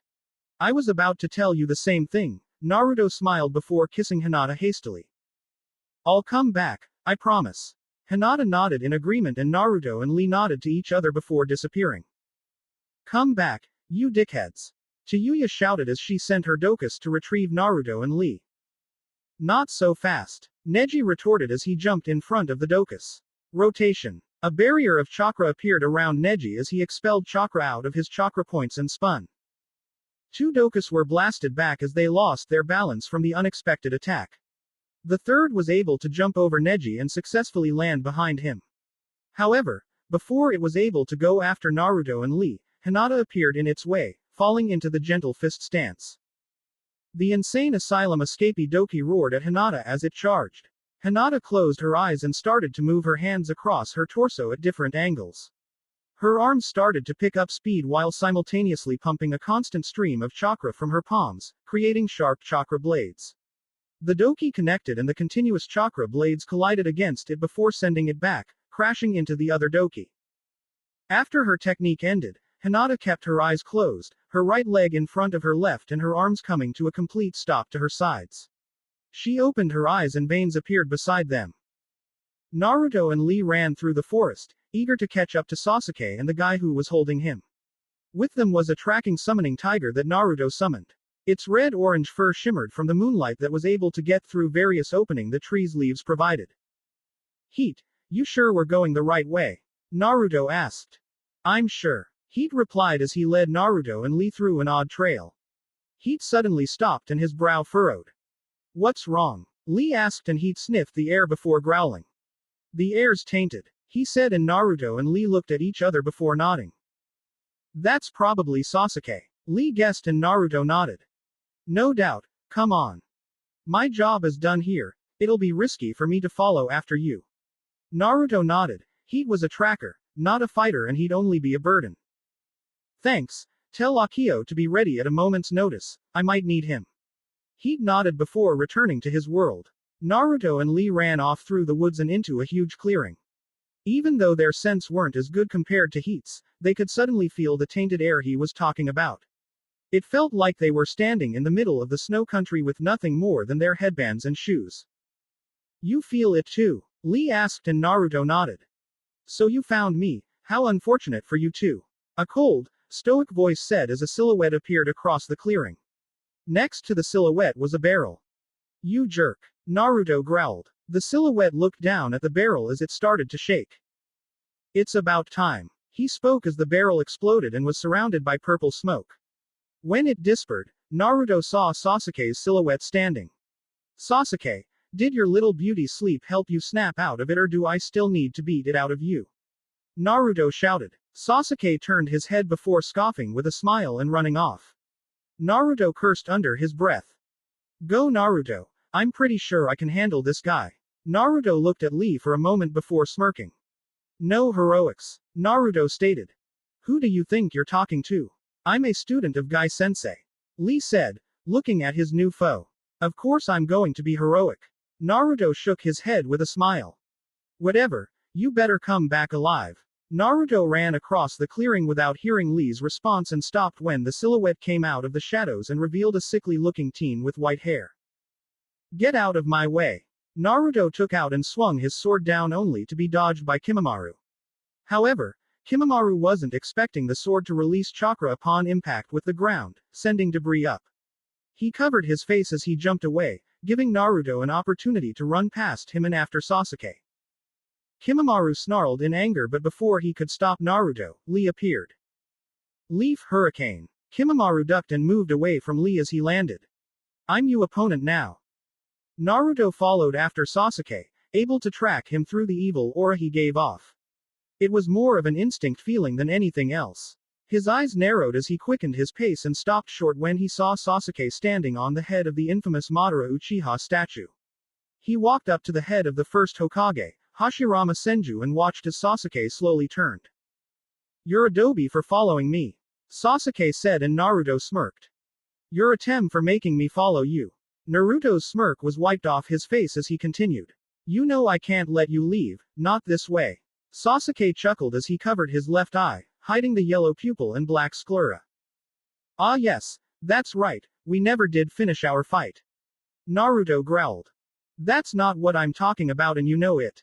Naruto shouted and Sasuke frowned. A dobe like you has no right to talk to me like that. I am an Uchiha, I do as I please. Sasuke stated. And as an Uchiha, that means I'm naturally better than you in every way imaginable. He continued with a bit of hysteria. When it comes down bloodline, I can't argue with you. Naruto said as he bowed his head. However, between you and me, in this fight, bloodline means nothing. I will bring you down Sasuke, not matter which family you belong to. Naruto said as he took out one of his swords. We'll see about that, dobe. Sasuke said. Naruto's eyes narrowed before he jumped into the air. Sasuke imitated his movement and both were now in midair, Naruto with his sword and Sasuke with a kunai. Tem. Dobe. Unknown to the two, a snake slithered through the forest, watching the many fights it passed without interest. A sly smile crept onto its face as it searched for its prey. Soon enough, the snake will spring at the most opportune moment. Naruto slashed down at Sasuke in a swift motion. Sasuke blocked it with his kunai and grabbed his right arm with his free hand. Reacting immediately, Naruto drove his right foot into Sasuke's stomach and when Sasuke doubled over, Naruto brought his left foot over Sasuke's head and slammed it down on his head. Sasuke flew down into the water below them, causing water to spring up. Naruto used Sasuke's head as leverage to jump back into the first Hokage's head. He stared down at Sasuke who surfaced the water and stood, staring up at Naruto. He narrowed his eyes when he saw Naruto jump into the air and head straight for him. He prepared himself as Naruto positioned his sword over his head and brought it down when he was only 5 feet away from Sasuke. Sasuke sidestepped him and kicked him in the face. Naruto spun to his left and fell into the water. Sasuke fell into his battle stance as Naruto emerged and stood on top of the water. Naruto shook his head to remove the excess water in his head and then glared at Sasuke. They stared at each other in mutual silence. Not even the birds flying over them made a sound. Nothing but the sound of the waterfall was heard. The quiet of the overhead birds, and of the place, was eerie and disturbed Naruto, not because he believed that he had become deaf or anything, but because this sounded too much like the brief but deep stillness that often settles upon the natural world in the wake of sudden violence. When a coyote catches a rabbit and snaps its neck, or when a fox bites into a mouse and shakes it to death. The dying of the prey, even if nearly inaudible, brings a hush into the immediate area. Right now, Naruto knew Sasuke would be the rabbit and he would be the coyote, the mouse to his fox. Mother Nature is beautiful and generous. Naruto finally stated, throwing off Sasuke. However, she is also bloodthirsty. He continued. The never-ending killing in which she presides over is never seen in pictures or calendars. It's not the quality well liked by children and people. Naruto mused. Have you noticed whenever she gets in this mood, everything becomes quiet and eerie? Even the animals don't make a sound. What are you blabbering on about, Dobi? Sasuke asked, and Naruto smirked as his stance relaxed and he looked up at the sky where dark, ominous clouds started to gather. I used to think it was some sort of instinct they had that told them to be quiet and witness Mother Nature's murderous personality in silence. Naruto told him as he spread his arms out. I know better now, though. They remained silent not because of instinct but because they hoped to avoid becoming the next object of her attention. Where are you going with this, Dobi? Sasuke asked again, and Naruto smirked as he took out his second sword from its sheath. Can't you tell? Can't you hear it? Naruto asked, and Sasuke looked around. Noticing that the birds refused to let a sound escape their beaks as some landed on nearby trees or disappeared over them. The silence, the absolute silence that comes before the kill, this is what I'm talking about. Mother Nature's children are here to witness her at her cruelest. They're here to see me end the life of a treacherous Uchiha. Naruto said with a dead serious tone as he fell back into his fighting stance. That's not going to happen. Sasuke said with a smirk. You're the one that's going to fall here. I have too much at stake to die now. I don't think so. Naruto retorted. TCH, we'll see, Dobi. Now let's stop talking and start fighting. Sasuke charged and Naruto waited for him to get in his range. Naruto bent backwards as Sasuke swung his kunai in a horizontal swipe. He back-flipped away from Sasuke but stopped short when Sasuke threw his kunai and it pierced his heart. Naruto fell, and before the water could swallow him, he disappeared in a puff of smoke. Sasuke blinked as 3 geysers of water burst into the sky and 3 Narutos appeared from the water. Surrounding the Uchiha, 2 Narutos charged at him with their swords in each hand. Sasuke blinked once more as he activated his Sharingan eyes. He saw one Naruto thrust his sword forward, another attempt to slash Sasuke's head off, and the last was standing back to watch the outcome while his swords remained in their sheath. Sasuke jumped over the Naruto who was about to slash his head off and sent his right knee crashing into its skull and dispelled it. The second Naruto thrust his swords forward and Sasuke maneuvered around them to jump up and drop kick Naruto in the face, causing it to disappear in a puff of smoke. The Naruto in the back nodded his head as all the information from his clones came back to him. He saw Sasuke run towards him and he prepared himself as he smirked. Before Sasuke saw him smile, however, a 4th Naruto appeared from the water below Sasuke and landed an uppercut squarely in his chin. He flew into the air and the Naruto standing back ran up to the clone and placed a foot on his left shoulder. He pushed himself off his clone and headed for Sasuke who was disoriented from the hit. He grabbed Sasuke's midsection while upside down, latching onto his back with his head on the left side of Sasuke's hip and his legs wrapped around Sasuke's head. Naruto then flips them over twice before finally driving Sasuke's head into the water while in the seated position. Naruto Uzumaki devastation. Naruto shouted as jumped up and remained above the water while he waited for Sasuke to recover. He dispersed as the original carefully watched the spot Sasuke was sent through. He saw a red light and air bubbles appear under him and his eyes widened when a giant fireball engulfed him. Sasuke climbed out of the water as he watched his fire started to die down a little. He had a smirk of victory as he saw the fire get small, but it was wiped off when a large amount of chakra was concentrated in the middle of his flames. It imploded and spread outward, throwing Sasuke off balance from the sudden shockwave. A bright light appeared and temporarily blinded Sasuke, and when he regained his sight, he was shocked by what he saw. Naruto appeared without a burn mark or anything. His mask was burned to a crisp and he could clearly see his face, whiskers and all. His black sleeveless muscle shirt remained intact and he was wearing black shorts. I highly doubt Adobe like you could afford those fancy clothes I saw you in earlier. Sasuke taunted with a smirk. So whose was it? He asked and Naruto glared at him, refusing to answer. Without a word, Naruto ran at Sasuke and threw a straightforward punch to Sasuke's face. Sasuke ducked and sent his own punch to Naruto's head. Naruto caught it with his left hand and jumped back while making a ram sign. Shadow Clone Jutsu. 3 more Narutos appeared and stood beside the original. Without a spoken command, a clone ran straight for Sasuke. With his Sharingan still active, Sasuke saw Naruto spin on his heels and have his back turned to him and then doing a backflip. Sasuke jumped back just before the clone kicked Sasuke behind his head.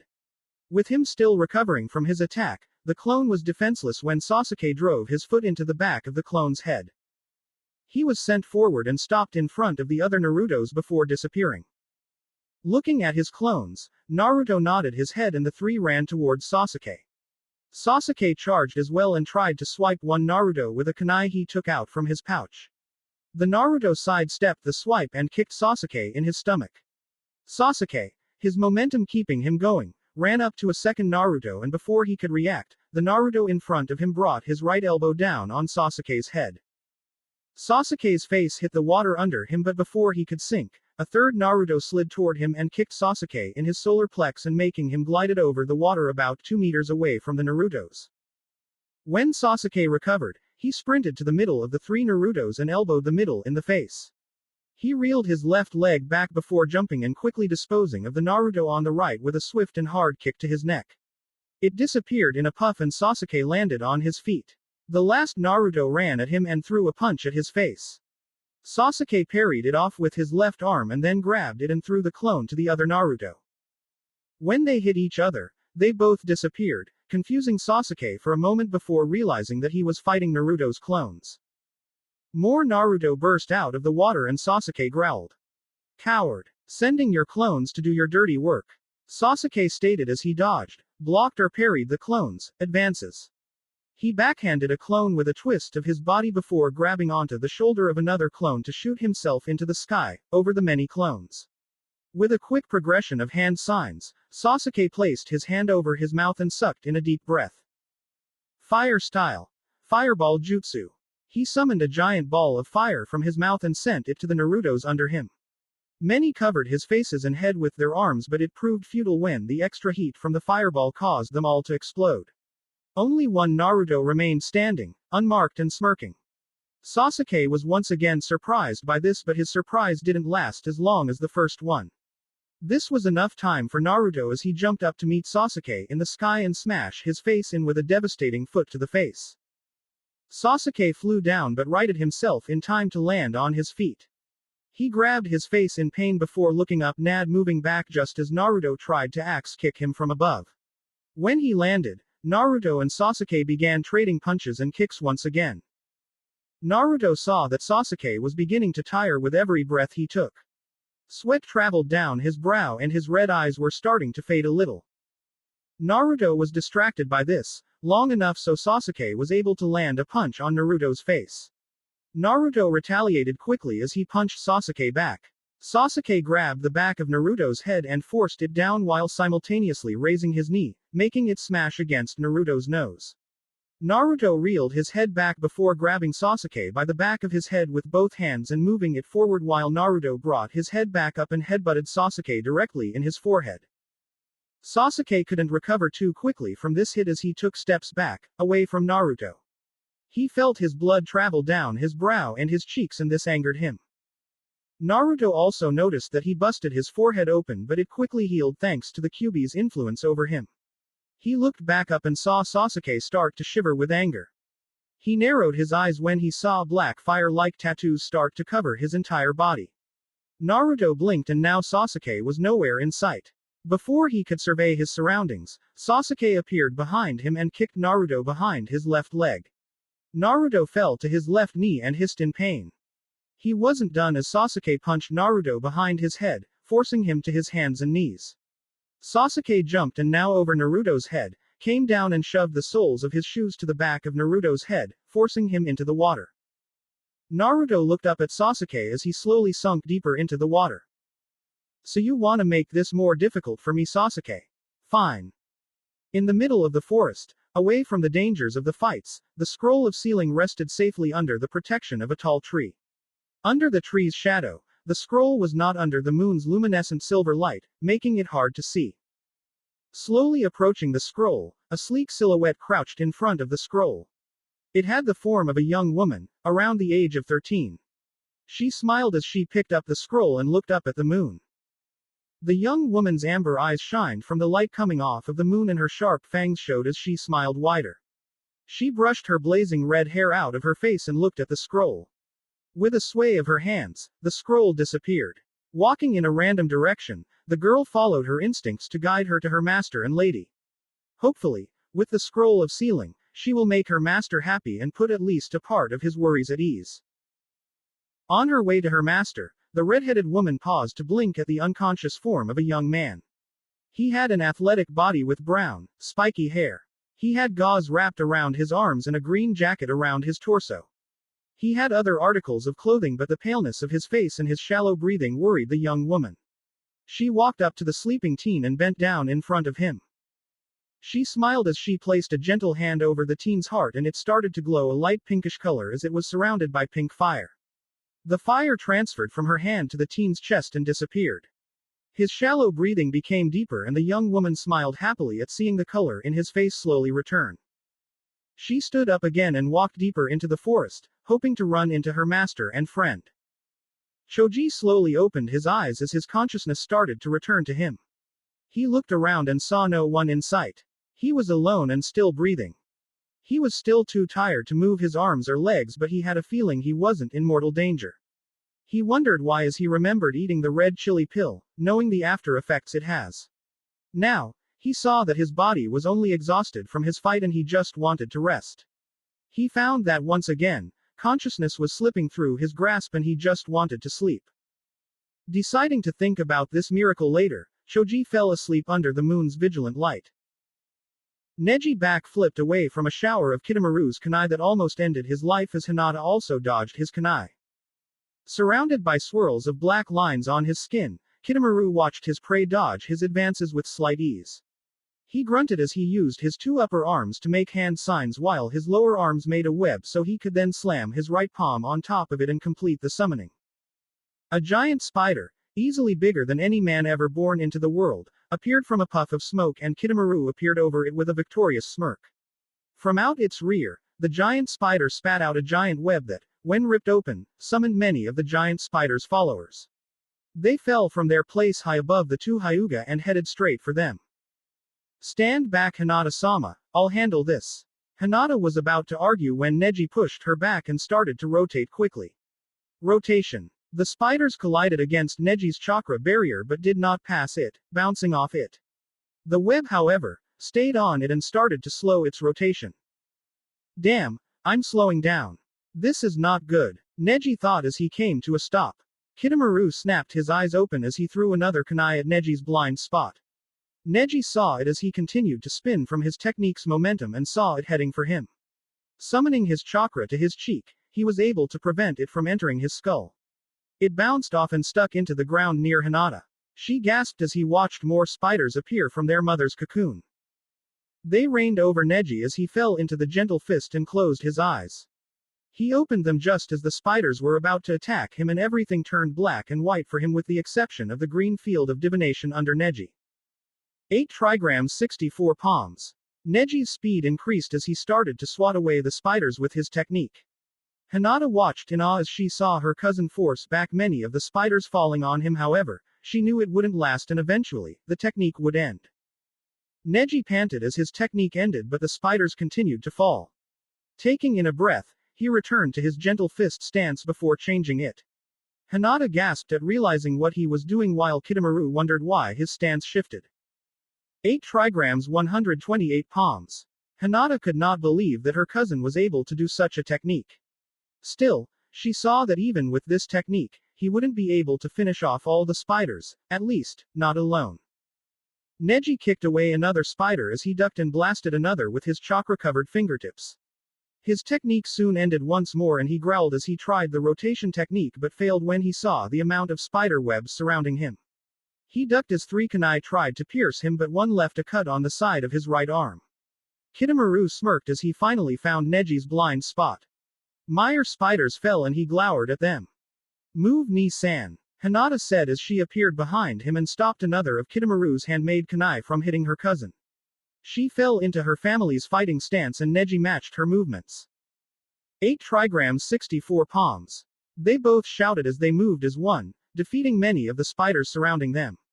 Kitamaru scowled at this as he plucked a spider web attached to his right index finger.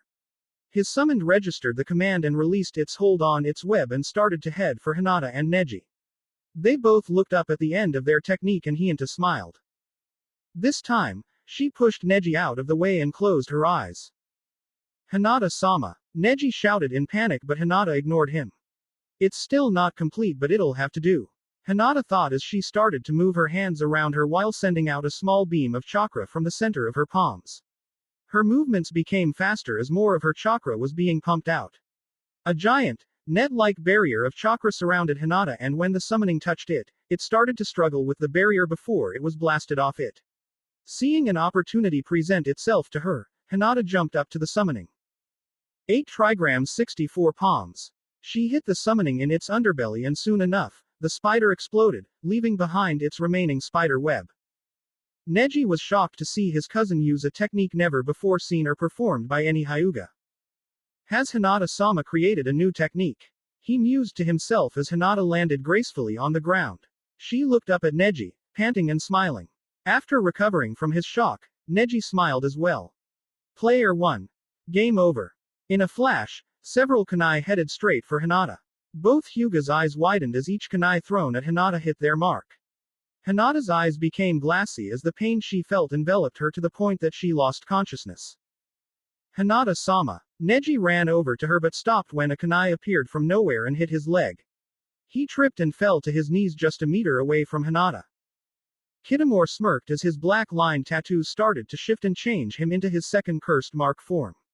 He spat out a giant bow and arrow and prepped himself to end this so-called game. Spider War Bow. Terrible split. Ninja arrow at 100%. He said to himself as he aimed his arrow at his prey. Damage. At maximum. He shot the arrow and it headed straight for Hinata. Neji looked up and saw it coming and at the last second, he picked Hinata up and moved her out of harm's way. However, he did not see a kunai fly through the air and pierce his back. He grunted as he dropped Hinata on the ground and he fell to his knees. Damn. Neji cursed as he struggled to stand. Need some help. Neji was surprised to see a young girl in front of him without him noticing her. Her amber eyes shined with happiness as her long red hair framed her face. Her creamy skin glowed from the moon's light and her red kimono hugged her curvy body. Neji couldn't help but blush as her deep amber eyes stared into his. He shook off his shock. He really had no choice but to trust this girl with his cousin, at least she wouldn't be in Kitamaru's line of attacks. Take her away from here. Neji said and she nodded before picking up Hinata and disappearing into the woods. Good. Now she's safe. But you're not. A giant arrow passed by Neji's face, scratching the side of his head and removing his forehead protector. It flew across the forest and landed a few feet away. Neji fell on his face as he cursed his lack of awareness to his surroundings. Suddenly, he realized something. He glowered as he slowly stood and struggled to remain standing. From 50 meters away, Kitamaru prepared another arrow and aimed it at the still Neji. He let the arrow go and smirked when his arrow caused dust to rise from the ground, thinking he had hit Neji. It was removed from his lips however when Neji was still standing, having moved slightly to the right. Just as I thought. He panted. He knows about the Hyuga's blind spot. Neji mused in anger. He coughed up blood because of the wound he gained from the arrow passing through his left shoulder. He cursed again as he started to walk forward. He soon began to sprint away from Kitamaru. Player 2. Game over. No matter where you go, my arrow will still find its mark. Kitamaru said with a smirk as he spit out another arrow, this time with a long string of a spider's web attached to it. He aimed it to the spot under Neji's first vertebrae, the Hyuga's blind spot. He shot it and Neji, with his chakra surrounding him, was able to sense the disruption in the chakra around him and was able to jump behind a tree before the arrow could kill him. That was too close, Neji thought as he fell to his hands and knees. Kitamura only chuckled. It's useless to resist. It'll all be over soon. Kitamaru's voice echoed through the entire forest and Neji clenched his fist. Strong. He's far stronger than me. I'm almost out of chakra. Neji panted as his vision began to blur. I doubt that I'll be able to avoid the next attack. Neji stared at his forehead protector just a few feet away from him. His blood covered a portion of it while the symbol of his village shined bright from the moon's light. Is this it? Kitamaru once again spat out another arrow. This time, the tip had a swirl to it so it would increase the arrow's velocity. No, I refuse to give up. Naruto's counting on me and I won't let him down. Not him, not Hinata-sama, not the Hyuga clan, not Konoha, not anyone. Neji smiled as his back was turned to Kitamaru and he remained perfectly still. Is he giving up? Kitamaru asked himself. I can't take my chances. He continued as he shot the arrow. It kicked up dust as it raced past many trees. Neji turned at the last second and instead of the arrow hitting his heart, it hit the lower right side of his torso. The momentum of the arrow caused him to fly backwards until his back hit a tree. Because there was a spider web attached to the butt of the arrow, Neji was attached to the tree. His head was bowed forward and pumped some chakra into his right hand as it rose and held the spider web attached to the arrow. This is my chance, he thought as his chakra quickly traveled up the web and into Kitamaru's mouth. Kitamaru was shocked at this as his body suddenly felt pain. What? Many of his internal organs now damaged, Kitamaru fell off his branch and headed for the unforgiving earth. He cut off the string attached to his mouth and realized he could still move his body even with the damage done.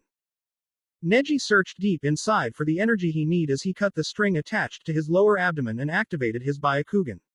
Without falling, Neji ran after Kitamaru who was still falling and recovering. I won't give up, Neji declared. Even if you are stronger than me. Even if my body refuses to move. Neji saw his target recover and slowly right himself with his webs, swing around many branches. I will not lose. I made a mistake. Kitamaru thought to himself, oblivious to the Hyuga running towards him. I won't make the same mistake again. His eyes widened when Neji appeared in front of him. This is it. Neji hit Kitamaru in the face multiple times with his left and right index and middle finger. Kitamaru grunted with each hit.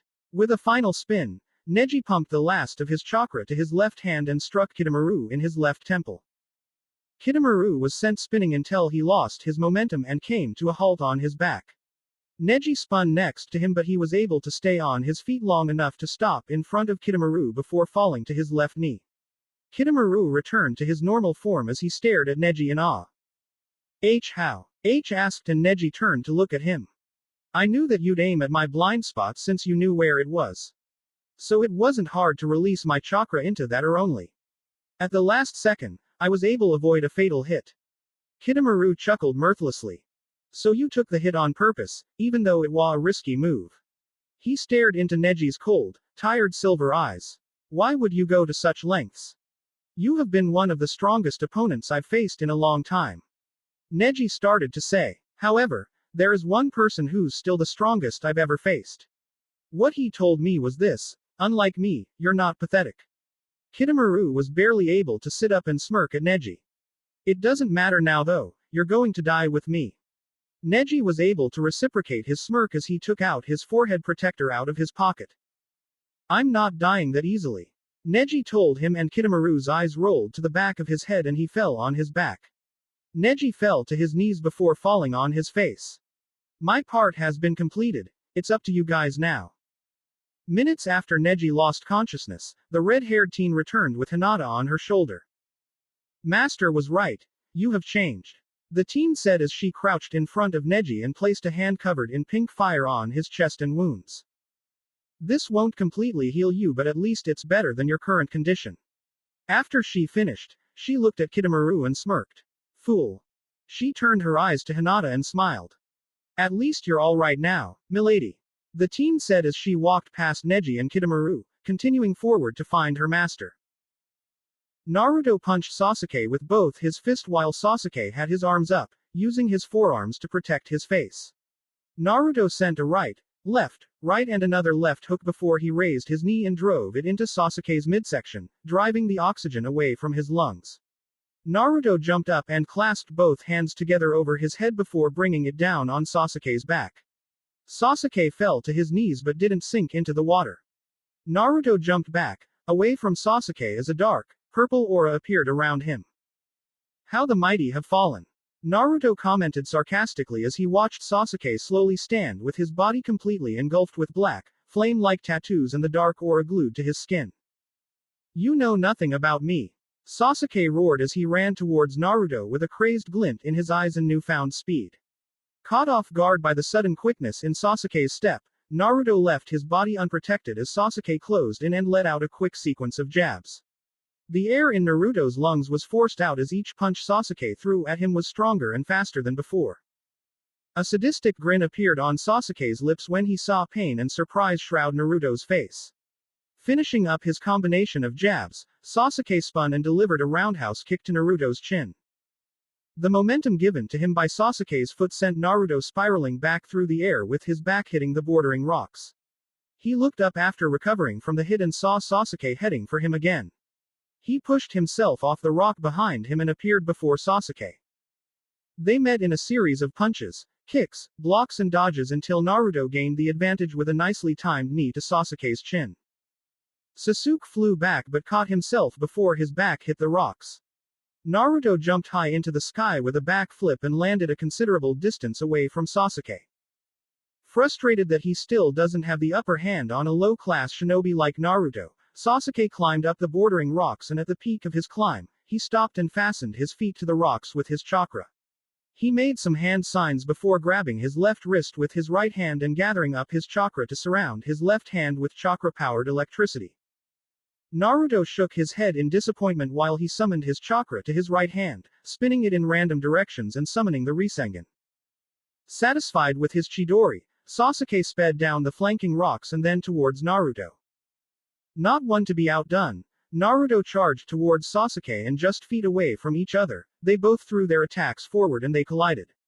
The Rasengan and Chidori struggled to dominate each other as Naruto and Sasuke glared and grunted in effort to win.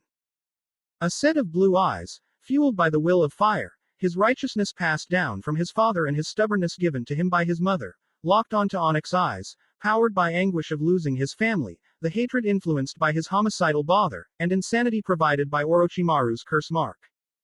I won't lose to you. Naruto shouted as his right hand grasped Sasuke's left. Ignoring the lightning surrounding Sasuke's hand, Naruto cocked his left fist back and released it, punching Sasuke's face. He staggered back and held his face. TCH, Dobi. Naruto smirked at him as he exercised his right hand. You know this is just getting started. Sasuke said and Naruto nodded his head. Want to call a timeout? Naruto asked and Sasuke growled angrily. Not for me, I'm fine. You, however, look winded. Naruto mocked. Sasuke reached into his pockets and released a quantity of kunai and shuriken. Don't make me laugh, Dobi. Naruto dodged all the kunai and shuriken but his eyes widened when he noticed each shuriken and kunai was attached to ninja wire. Sasuke smirked as he pulled back the shuriken and kunai and they spun around Naruto until they tied him up. Some buried themselves into his skin and Naruto clenched his teeth. With his hands and mouth holding the ninja wire, Sasuke was still able to make hand signs and blow out a powerful breath of fire.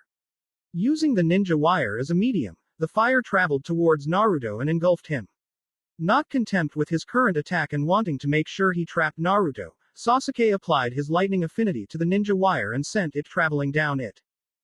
Within the flames, Naruto shouted out in pain as the lightning started to fry his nervous system. To Sasuke, this was music to his ears and something he was going to continue hearing if he had something to say about it. He applied more chakra into the lightning and Naruto felt like he was going to explode. Naruto grunted as he struggled to quiet down his cries. He tried to think of a way to get himself out of Sasuke's grip but nothing came to mind. You can't do this alone. Hearing the voice of his mentor, Naruto receded to his mindscape and stared up at his tenant. If I rely on you and your power too much, then I'll never get stronger by myself. Naruto told him and the Kyuubi raised his head in a sense of curiosity. So you rather die here? The QB asked and Naruto opened his mouth to retort but none came to mind. Stupid kid. So what? I come running to you whenever I can't handle something. Naruto asked. The QB shifted in his place as he let out a tired grunt, as if he had performed a difficult and strenuous task. You're so reckless and impatient. The Uchiha brat will eventually shut down your nervous system. Be grateful I'm dealing with it as we speak. Answer my question. Naruto said seriously. You're still a kid, brat. As you grow older, you'll be able to handle more situations without my help. The QB started. For now, alone, you're at your strongest without actually pushing your body's natural limitations. With my help, you'll be able to do far more than what you can normally do. Naruto considered this and looked away. Feels like you're doing most of the work. Naruto stated. Just think of it as me setting a higher standard of limitations that your body can momentarily meet. Naruto raised an eyebrow while staring at the QB. You'll still do all the hard work. Whatever. The QB's smile spread throughout his lips and his red chakra surrounded Naruto. Just remember, don't get lost in the bloodlust. Naruto nodded his head and disappeared with the QB's chakra. Outside his mindscape, Sasuke was just about ready to end the fight when the wires loosened and fell to the ground. He strained his still underdeveloped Sharingan eyes to see into the flames and what he saw surprised him. Surrounded by red chakra, Naruto was huddled with his arms crossed over his head and his body shaking. The level at which he was summoning his chakra scared Sasuke, but before he could try anything, Naruto jumped up and stared down at Sasuke at his place in his sky. Sasuke caught every detail of the airborne Naruto, including the longer nails, thicker whiskers marks, wilder hair and cold, deadly crimson eyes that were so deep that he felt like Naruto's eyes were penetrating his soul. This Naruto was not the one he had been fighting for the last hour or so. This Naruto was much more hardcore, animalistic, almost demonic. Naruto landed closer to Sasuke and the red chakra that once surrounded him disappeared like a drop of water over a flame. They stared at each other, neither blinking nor looking away. Why you're a monster. Sasuke stuttered out and Naruto couldn't help but smirk. Something much more. Milady, wake up. Hinata clenched her eyes tightly before opening them slowly, seeing a red blur in front of her. When her vision cleared, she stared into the amber eyes of a girl around her age. She blinked at the closeness of the girl and blushed. Anyo, you're a little too close. She stuttered out and the girl smiled. Milady, you're awake. The girl cheered and Hinata raised an eyebrow. Hinata looked up and saw Shikamaru, Lee and Kiba looking at her. Neji and Choji lay unconscious near them with a few scratches on them but nothing too life-threatening. So you're up, huh? Kiba joked with a tired smile. Hinata sat up and looked around. It was still night and they were all sitting under the shade of a tree. What's going on? Hinata asked and Shikamaru stared at the unknown teen. We're not completely sure. Lee, Kiba and I were saved by this girl just before we were about to be killed. I'm not sure about Neji or Choji since they've been unconscious since we got here. Shikamaru explained before his stare hardened. So now the question is, who are you? He asked and the teen giggled. No one special, just a friend. She said happily before she got a bit serious. And as a friend, I'd advise you six to return to Konoha. The four conscious teens looked at the girl oddly. What you six have just experienced is only the beginning. As we speak, there are enemies coming here too, so to speak, put out the will of fire. She told them in a tone that left no room for disbelief. After getting over his shock, Shikamaru spoke. So you want us to retreat? What about Naruto and Sasuke? He asked and the girl shook her head. It's too late for the spoiled brat but rest assured, Naruto will not be left to fend for himself. As for you six, I want you to return to Konoha and inform you Hokage of what I've just told you and request for backup. About 4 or 5 of your top shinobi would do. She said and Hinata stared at her incredulously. Why should we trust you? Kiba asked and the girl looked at him. I'm not sure what I can say that'll convince you all. If you refuse to take my advice, Naruto will die. Everyone was taken aback by this. The mysterious girl stood and walked away. Wait. But before the girl could disappear in the sea of trees, she was stopped by Hinata. She turned and faced Hinata. I'm not leaving without Naruto. She said with determination and conviction. The girl's stare hardened. Milady, you said that as if you were serious. She said and Hinata nodded. I am. She retorted, and the girl eased her stare and smiled. Fair enough. Hinata stood beside the girl. Hinata. Be careful out there. She heard Kiba say, and without turning, she nodded before disappearing with the mysterious girl. After a few minutes of silence, the sound of Shikamaru grunting was heard as he stood. Come on, we still need to get Choji and Neji to the hospital and tell Lady Tsunade the troublesome news. Lee and Kiba nodded as they stood and each grabbed their comrade. I'll cover you guys. Lee and Kiba nodded again as they set out to Konoha. Sasuke panted as he kneeled in front of Naruto. In his feral form, Naruto was obviously the superior in this fight. However, Sasuke had an ace for such a circumstance. He stood and staggered away from Naruto. Running away? Naruto asked, making Sasuke stop and turn with a wicked smile on his face. He slowly raised his right hand and lifted his middle finger. Naruto growled and ran towards him, a speed that Sasuke's Sharingan I couldn't follow. Before he could move out of the way, Naruto drove his right fist into Sasuke's stomach and dragging him through the water and crashing into the bordering rocks. Debris and dust was sent into the air and shrouded Sasuke. Naruto was kicked off by Sasuke and landed on all fours. He shook his head from the blow and looked up only to be shocked. Sasuke walked out of the cloud of dust with a new look. His hair was darker and longer, his skin in a shade of dark gray and a black star on his nose. Naruto also noticed that his sclera changed from white to black and his Sharingan had all three tomo. Come Naruto, your death awaits. Sasuke said with newfound energy. Naruto growled as he felt his anger rise. So eager to finish the fight, huh Sasuke? Naruto's eyes widened when he heard the familiar yet unwelcoming voice. Orochimaru and Kabuto fell beside Sasuke and smirked at Naruto. Orochimaru. Naruto growled. As much as he hated Orochimaru, he also secretly feared the rogue Sannin. With these three, Naruto knew he had no chance to survive.